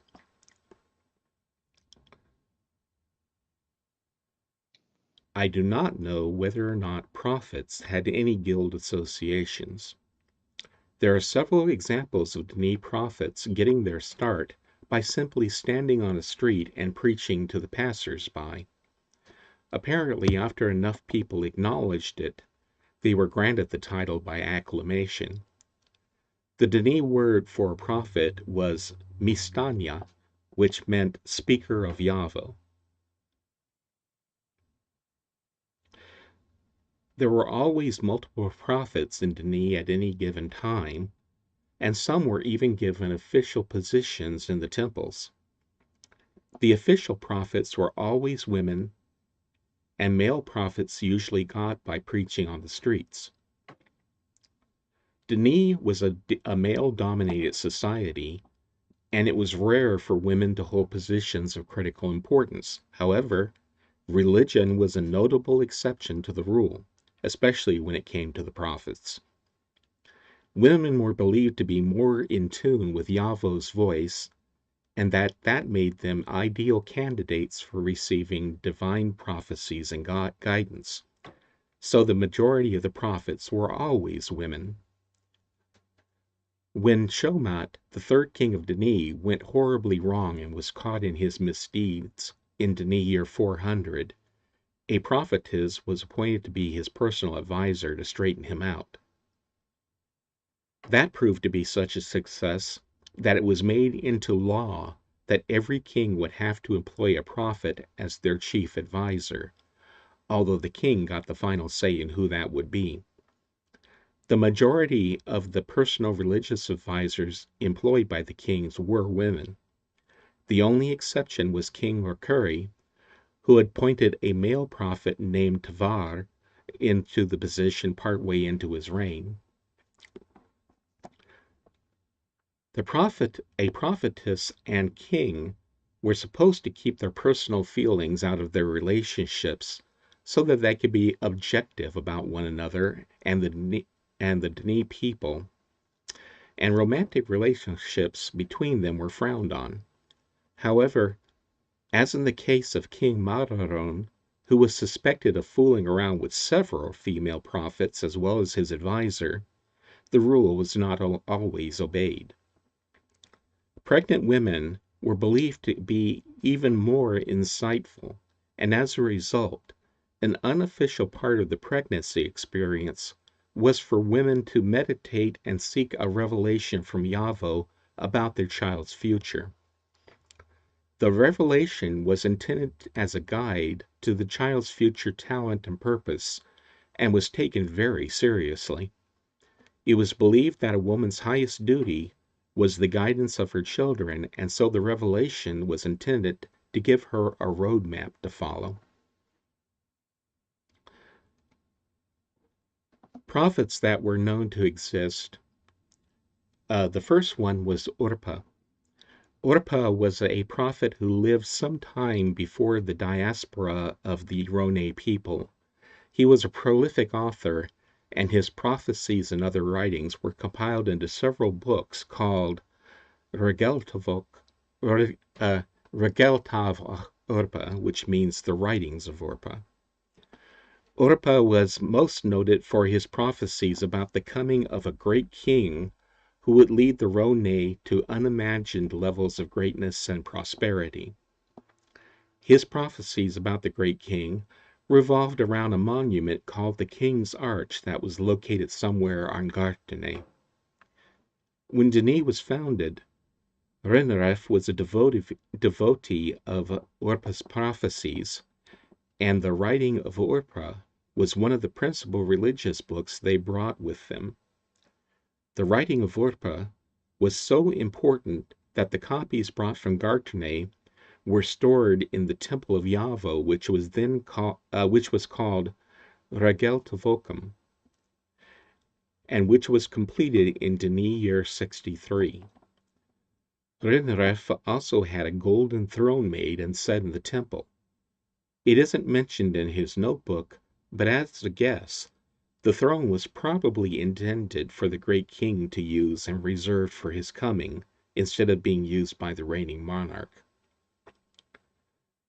In Denis year 598, King Jacqueline announced plans to build a replica of the King's Arch, and the job of designing it was led by Guildmaster Corris of the Guild of Stonemasons. In 600, construction was begun and the arch was completed in 625. There was a grand celebration on the day it was unveiled, because it allowed for the passage of the great king that was foretold in Urpa's prophecies. In fact, from the time of its completion onward, all of Denis' kings sailed through the arch as part of their coronation ceremony. After construction of the arch was underway, Jacqueline began to construct a temple dedicated to the great king.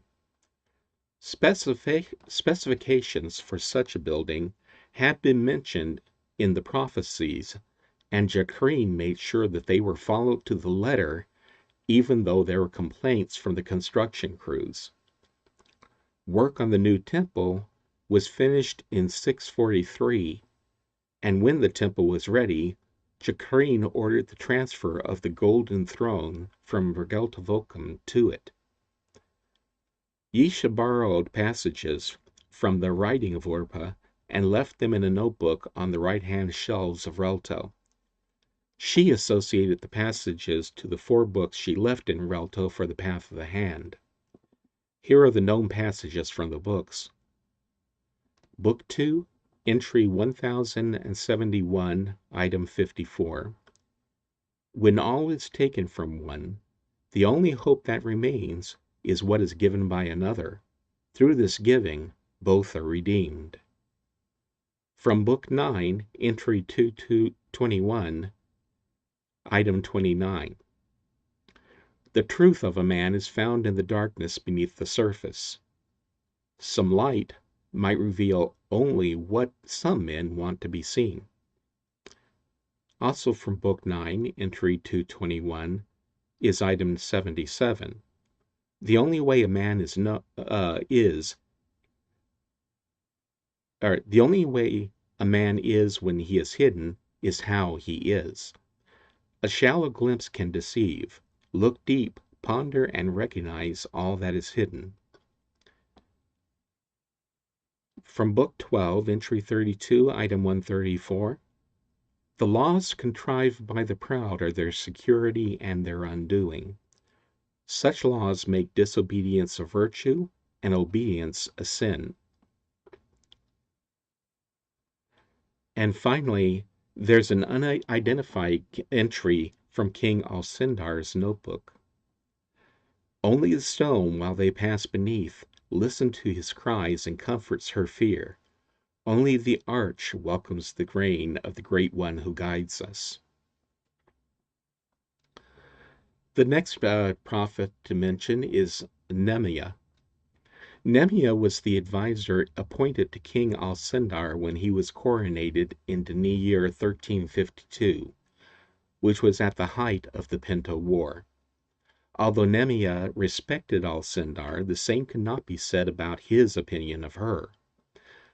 His notebook mentions that he rarely consulted her, and often dismissed her advice as foolish and childish when he did listen to her.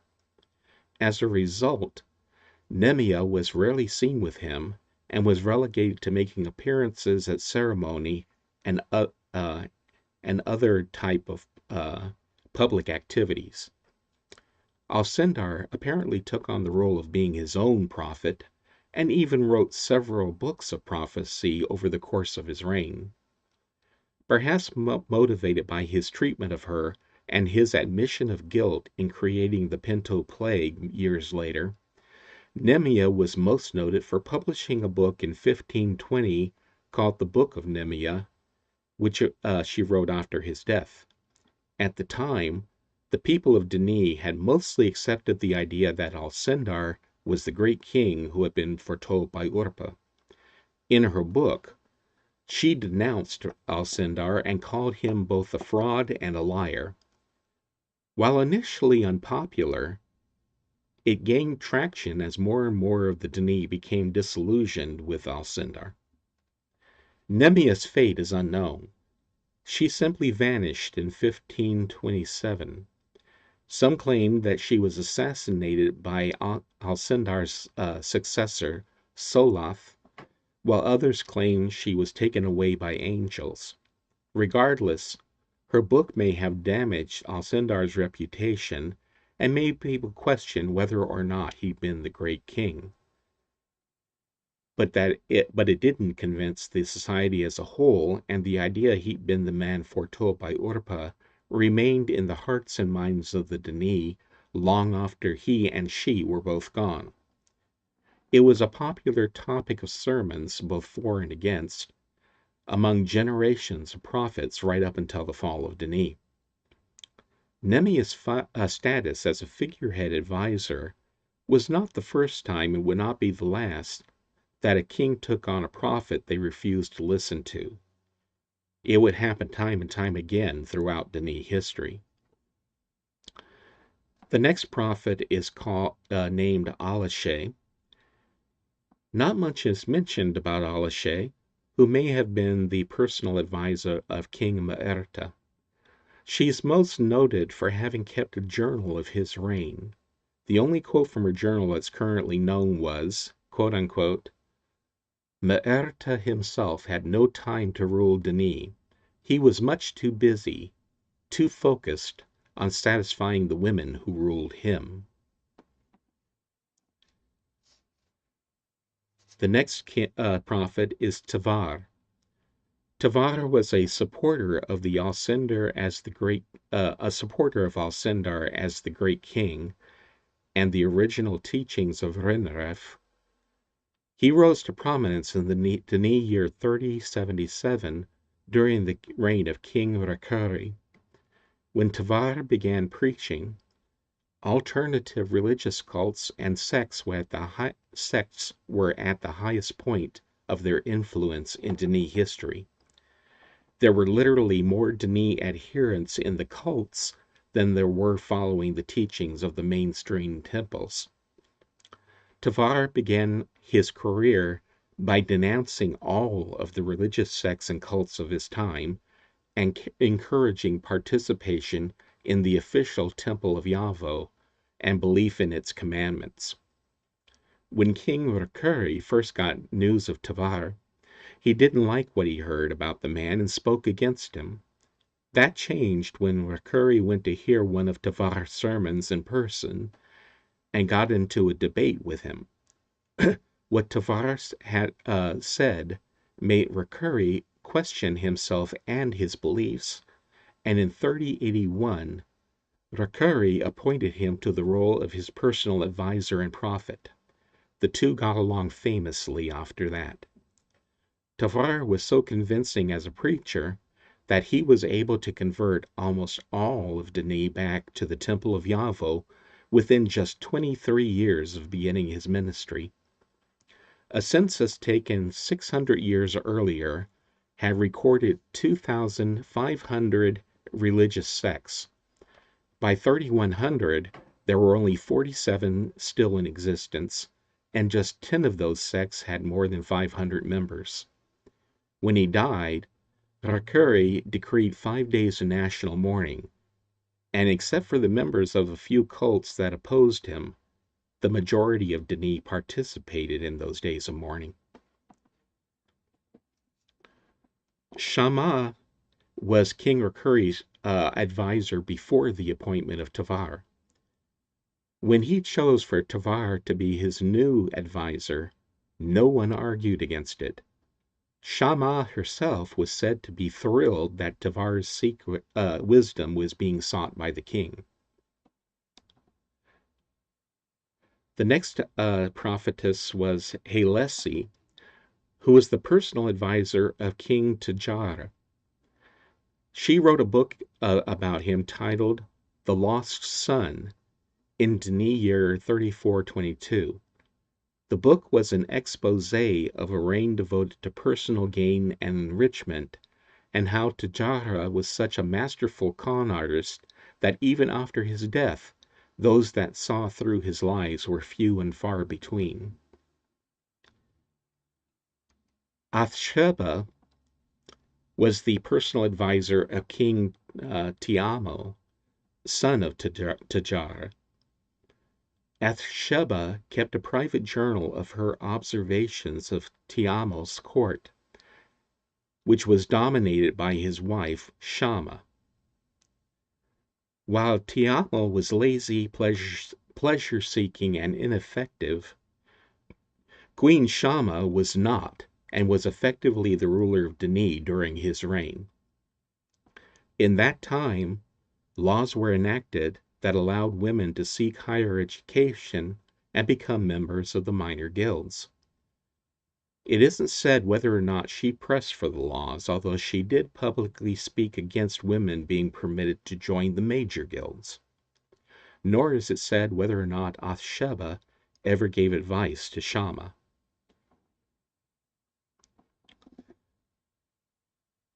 Next was Tresari, the personal advisor of King Me'emen. Me'emen had a productive reign after his coronation in Denis year 5240, but it all fell apart for him in 5540. His son Hashem, who was a healer guildsman, contracted an unknown disease in a new age and died despite the best care the empire could give. Me'emen fell into a deep depression, and it was Tresari who stayed by his side to help him deal with his grief. She was able to offer him a great deal of spiritual comfort, and he was able to die contented because of her counsel. It was thought to be by her recommendation that he made Adesh his successor, and Tresari remained the advisor when Adesh began his reign.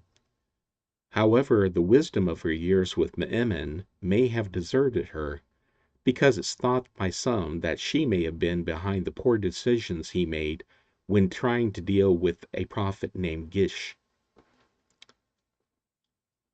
Gish is the next one in line, first appearing in 5574 during the reign of King Adesh.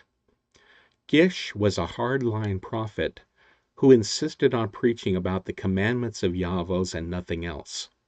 He denounced both Tavar and Alcindar, Tavar because he supported Alcindar, and claimed that Tegan alone would not save the souls of the Denis. He blasted the doctrine as diluting the people's worship of Yahweh. Outside of his preaching, Gish was a political firebrand. He was a Denis purist who demanded that all contact with outside peoples be halted. His inflammatory politics caused him to become hated by Adesh, and he was imprisoned frequently. Things finally came to a head, and Adesh ordered Relima to kill him. Gish's feud with and frequent arrests by Adesh had gained him notoriety and attracted many followers than he would ever have gotten on his own, so the assassination just made him a martyr. The order for Gish's assassination proved to be an even more serious mistake for both Adesh and Reliema. Adesh was assassinated in turn by one of his own advisors in Denis year 5701, and his successor, Lanaran, sold out and disbanded Reliema despite all the good the organization had done since its founding. Gish, on the other hand, was remembered long after his death, and by the end of the Myst War, which was around Denis year 7000, almost all of Denis professed a belief that Denis should be isolated from outsiders. The Myst War was a civil war that lasted 100 years, beginning in Denis year 6985 and ending in 7085. The fighting sprang both from debates over involving outsiders in Denis affairs and from political and social instability caused by the sudden change when King Kurith inaugurated the new guild council system of government. The Denis were extremely conservative, and the rapid alteration of the way in which they were ruled didn't sit well with many of them. In a lecture given by J.D. Barnes and Gary Buttle, it was revealed that the Myst War had been started by conservative factions, but blamed on the progressives of the day.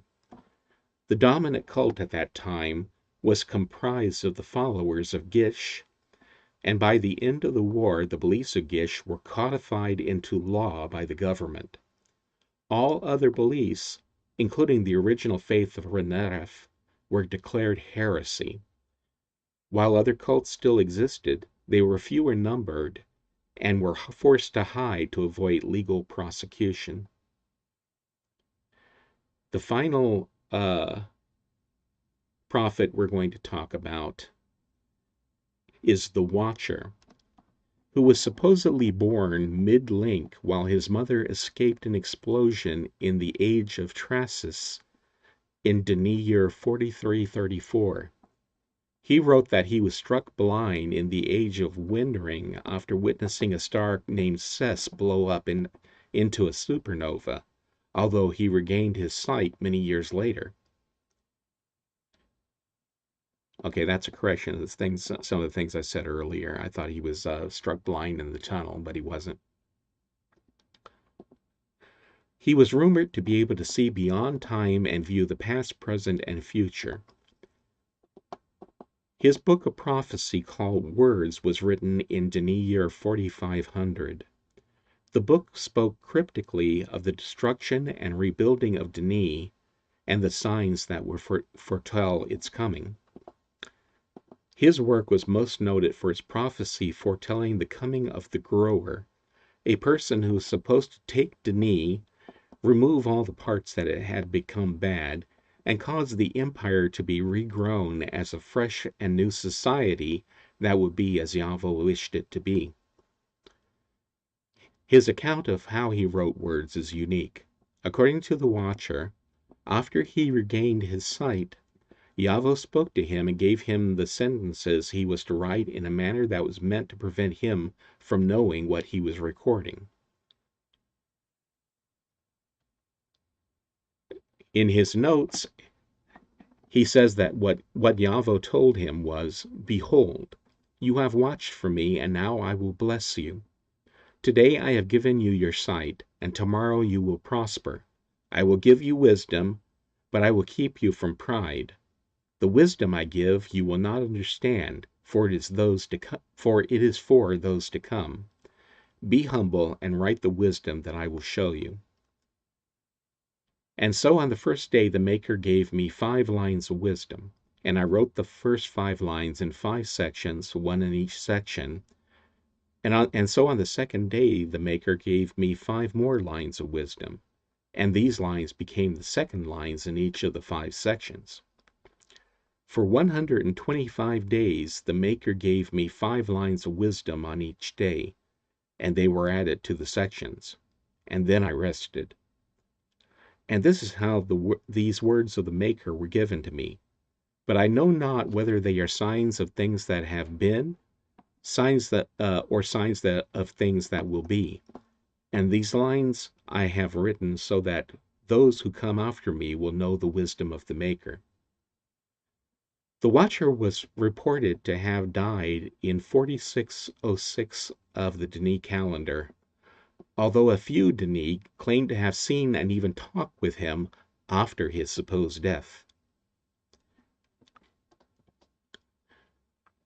Let's see, we still got plenty of time, okay. Moving on, I mentioned that Denis became divided into a great many sects and cults over the years.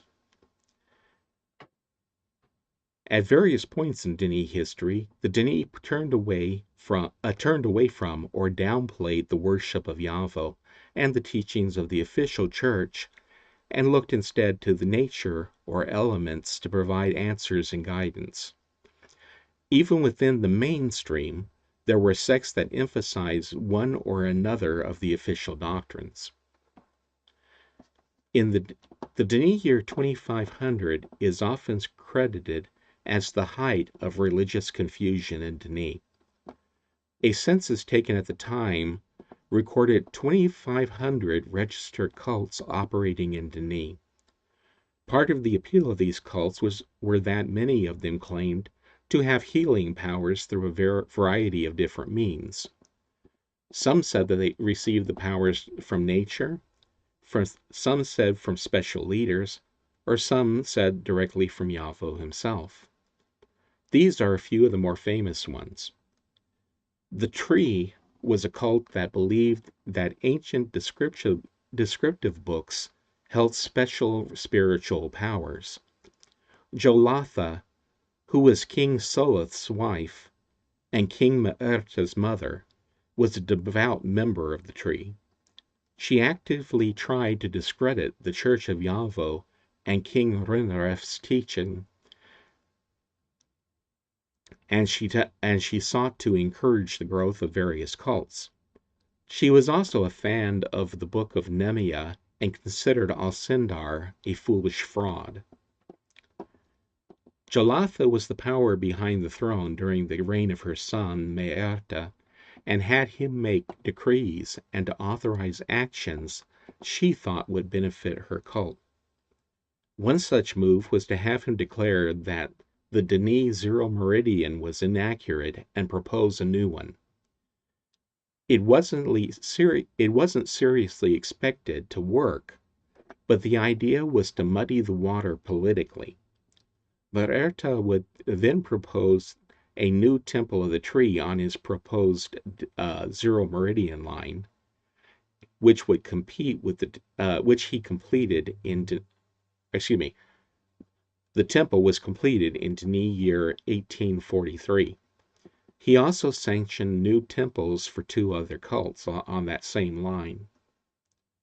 Another action Jolatha was responsible for was to break into the tomb of the great king where Alcindar had blockaded himself with a number of important descriptive books in an attempt to stop the Pinto Plague.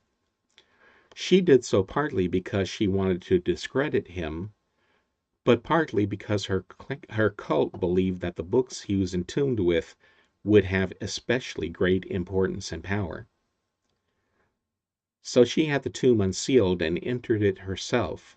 Once inside, she took several books and a fragment of Alcindar's robes. In doing so, she doomed herself. The materials used to create the Pinto Plague, as well as the plague itself, had not been harmful to the Denis when Alcindar sealed himself within the temple. However, in the years between Alcindar's entombment and Jolatha's entry into the tomb, the plague had mutated. Perhaps the reason it mutated is because the only body it had to infect was Alcendar's, but there's nothing written to explain it. All that's known for certain is that when Jolatha entered the tomb, it was dormant but still viable, and it was both harmful and highly infectious to Denis. With access to a living host, the microorganisms quickly reactivated, and Jolatha died 2 days later. The renewed plague went on to ravage the Denis people for centuries and permanently lowered their birth rate. The Temple of Water was not very much is known about that cult. Even the name is a guess based on the name of the temple. All that is known is that King M'erta sanctioned the construction of the Temple of Water on his proposed new zero meridian, and it was completed in Denis year 1876. The sacred stone is another one we don't know very much about, but like other cults of its time, it didn't focus on Yavo. It was unknown if he was even part of their religious doctrine. King M'erta sanctioned a new temple for this cult on his proposed zero meridian, and it was completed in Denis year 1902. The final main, what you might call good cult that I know about is the Riders of Yavo. That sect eventually became one of the 3 largest in Denis. They believed it was their duty to write a linking book to the perfect age. Of course, they never succeeded by the time Denis fell. And then there were the extremist cults. As with any belief system, some individuals in Denis took their beliefs to violent extremes and plotted treason against the government and their own people to get what they wanted. Most were isolationists, but some viewed outsiders as a resource to be used to advance their cause.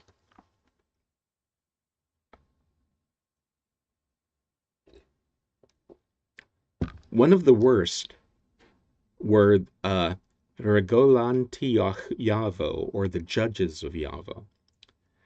The judges believed that they were called to exercise Yavo's judgment on everyone else in Denis, since no others could understand and interpret his will as they did.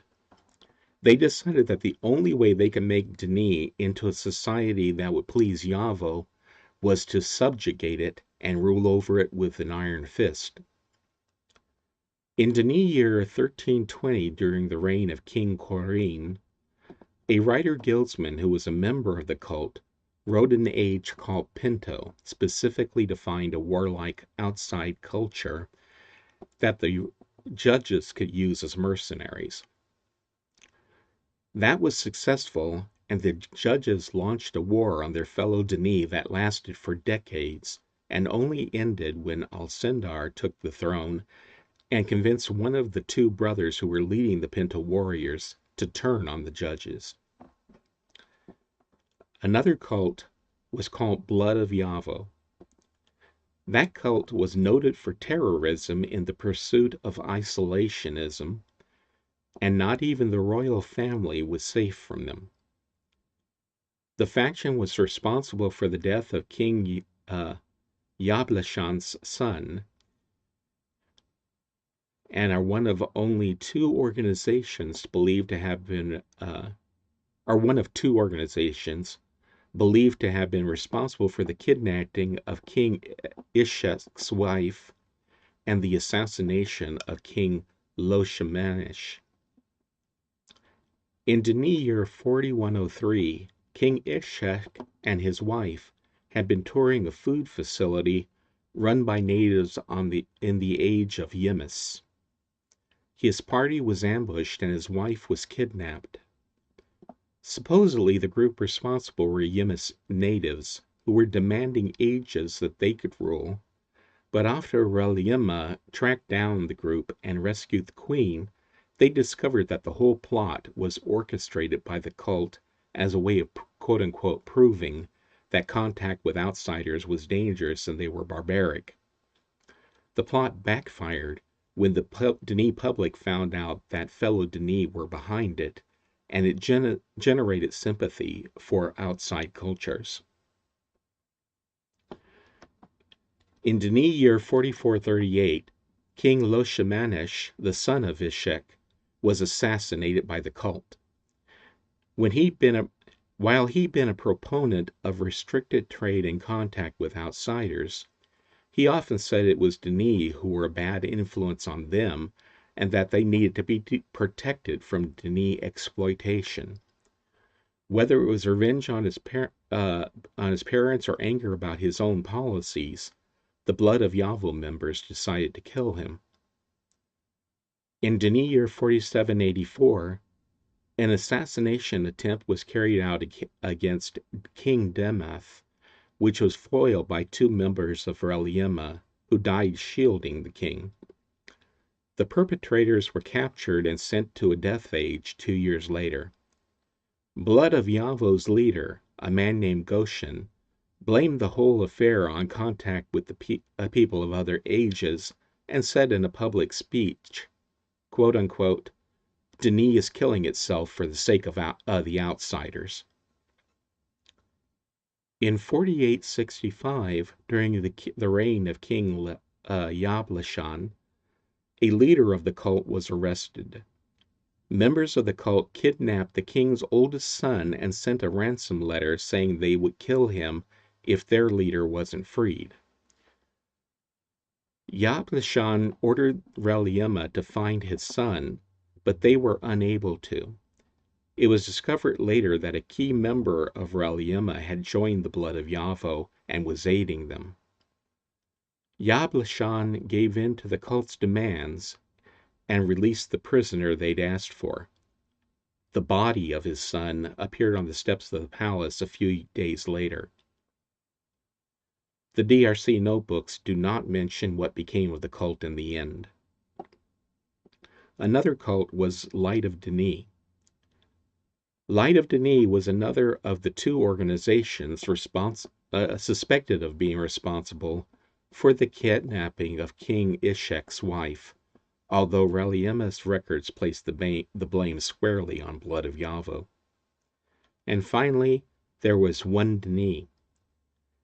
That was an isolationist faction that was responsible for the deaths of 400 outsiders and 78 Denis by causing an explosion on Mayanas in 4954 of the Denis calendar.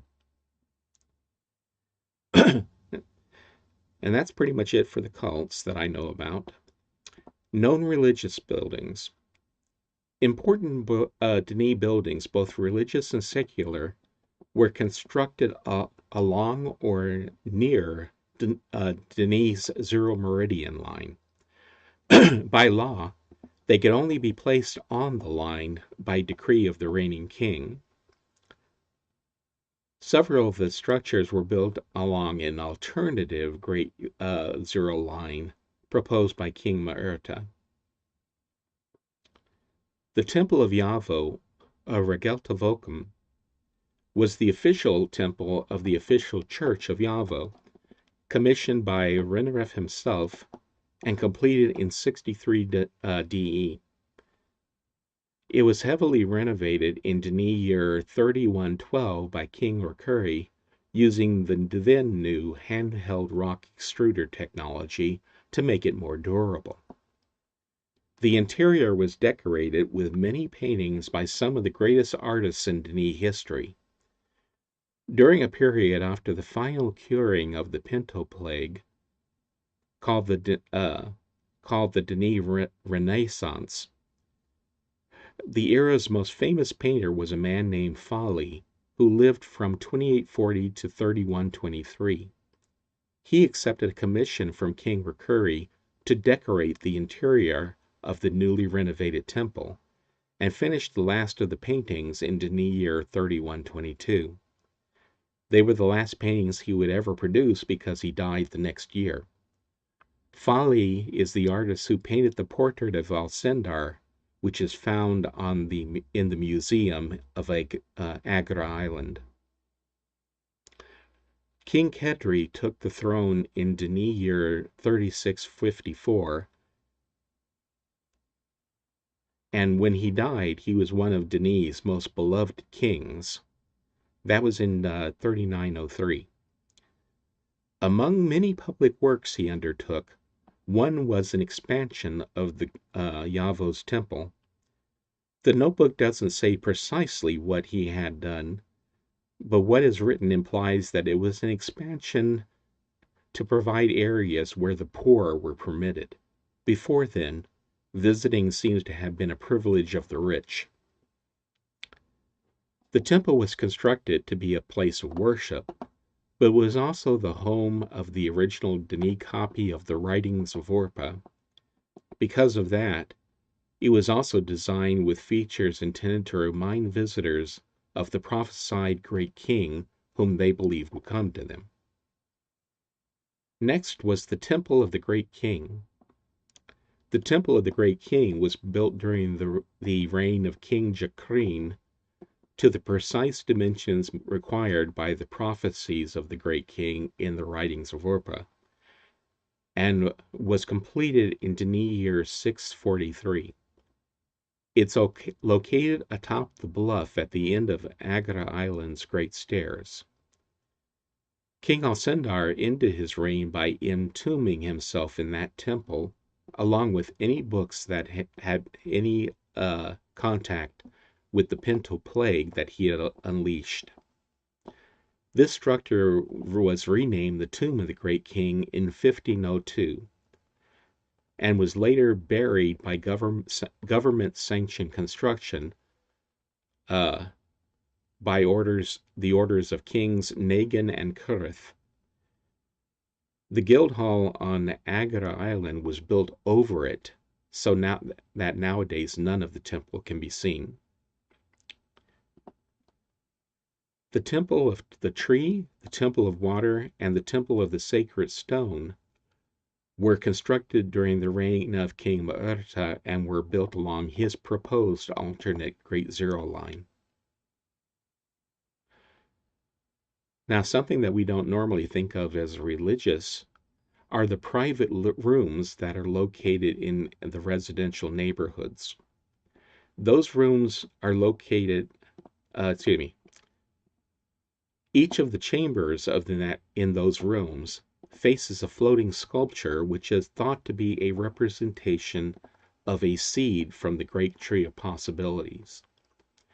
In these rooms, the Danica reflect on their place in Yavo's plans and meditate or pray as they saw fit.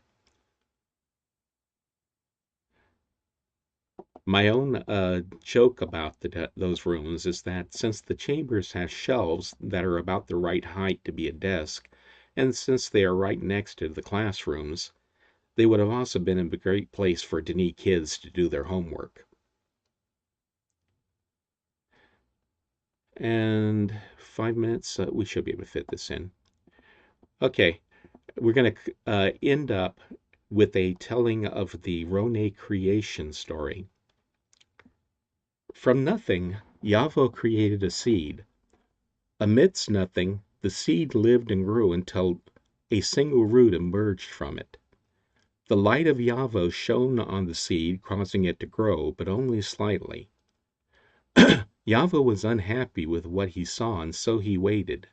Eventually another root appeared, and another, and soon there were millions of roots extending out from the seed, stretching through all of time and space, eventually. And they pleased Yavo with their color and diversity. Yavo smiled at what he saw and created a pool of white water for the roots, so they might be nourished and grow stronger and bigger.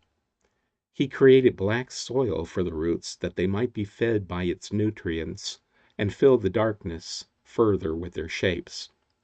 He himself provided light for the seed. As time passed, the roots spread themselves across the vastness, growing larger and fuller every day, joining with one another, intertwining and extending in every direction, reaching all places. Though there were endless roots, each was different from the other, and there was one in particular Yavo watched closely. It was this particular root that was the first to change its direction and begin to sprout upward toward Yavo himself. It continued to stretch itself toward the heavens before splitting apart into an endless amount of smaller roots, each one spreading away from each other. Yavo was pleased with the new shape forming, and he focused his attention upon it, so that the other roots became distant, far away, and seemingly forgotten. Black leaves began to emerge from the upper roots, and one particular section became thicker and more robust. Yavo created a special light for the shape, and after time the leaves that had been black became green. A thick section of the root formed a thick wooden skin, while bright fruits appeared between the green leaves. Yavo enjoyed the new shape, and he called it Tur, or tree, in Dini. But in time the tree bored him. It was then that he added a thick ground beneath the tree and filled it with blades of tall yellow grasses. Days later, he noticed a small worm walking along the leaf, eating the green substance. The laughter of Yavo filled the expanse of heaven, and soon there were many worms, filling up the tree, eating the fruits and leaves for nourishment. The worms grew in size, and soon birds came to eat the worms. Yavo enjoyed the birds and created blue skies for them to live in and prosper. Though Yavo tried to speak with the worms and the birds, they could not understand or relate to him, so he became upset with all that had been created and turned away from it and left for another place. Much time passed before Yavo went to look at the tree again. When he did, he found that nothing had changed. However, he watched the leaves bask in the light. Then he noticed a man standing below the tree. The man was feeding the birds and playing with the animals in the field. The man looked at Yavo and spoke. "I am lonely," the man said. "No one understands me when I speak, and no one listens when I talk." And Yavo laughed and cried and smiled and wept. And soon woman existed with man. Together, the man and woman lived together, often conversing with Yavo on all subjects and matters. He taught them of good and the way he desired for them to live, and they had no knowledge of evil. One particular day, Yavo came to the tree with another handsome-looking man.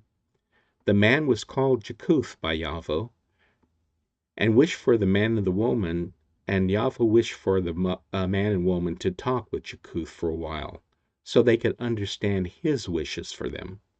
And so, Jakuth taught the man and woman of evil, and when he left their tree, they had the knowledge of good and evil. They knew what both Yavo and Jakuth desired for them, and Yavo was pleased that they had gained this knowledge. And so from that moment on, the man and the woman and their descendants had to choose whether or not to follow those things that Yavo had taught them, or follow those things that Jakuth had taught them. Time passed, and the man and woman had many children. Their descendants also were fruitful and multiplied. The people eventually called the place where they lived the root of the great tree, or in their native tongue, Garcherne. They in turn called themselves people of the root, or in their native tongue, Rone. Yavo, or the Maker, created all of the possible ages on the great tree of possibilities, and granted the ability to link to those ages to the Rone. It was believed that while he created all possible paths, he chooses not to see along which paths people go so they can choose. This fits in with the concept of the quantum mechanics by which linking theory is defined. Observing anything closes some possibilities. Yavo's unwillingness to observe gives choices and agency to people to choose their own fate. However, Yavo is not a disinterested God. While he gives choice, he also gives commandments and direction to people, often through prophecy. And that is the end of today's tour. I hope you enjoyed it. There we go. So thank you everyone for coming to today's tour. Thanks Artane and Larry for being the historians, and me and Susan being your hosts for today. We will be discovering another, doing a special event next month for the Cavern tours.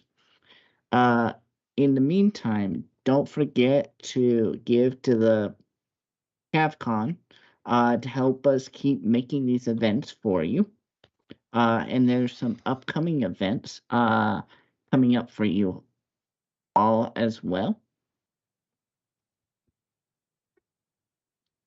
And thank you to Murphac for providing special effects. Mm-hmm.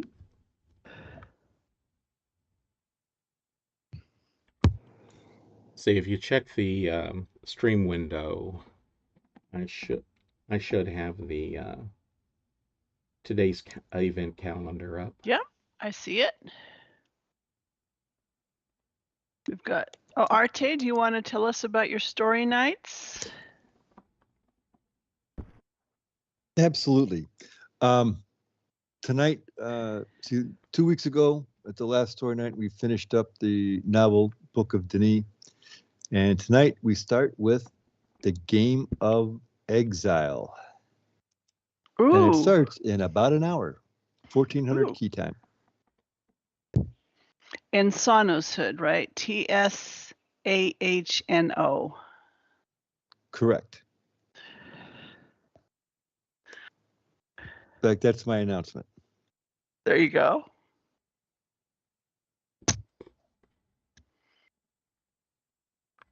All right, we'll see. Hope to see y'all on November 25th.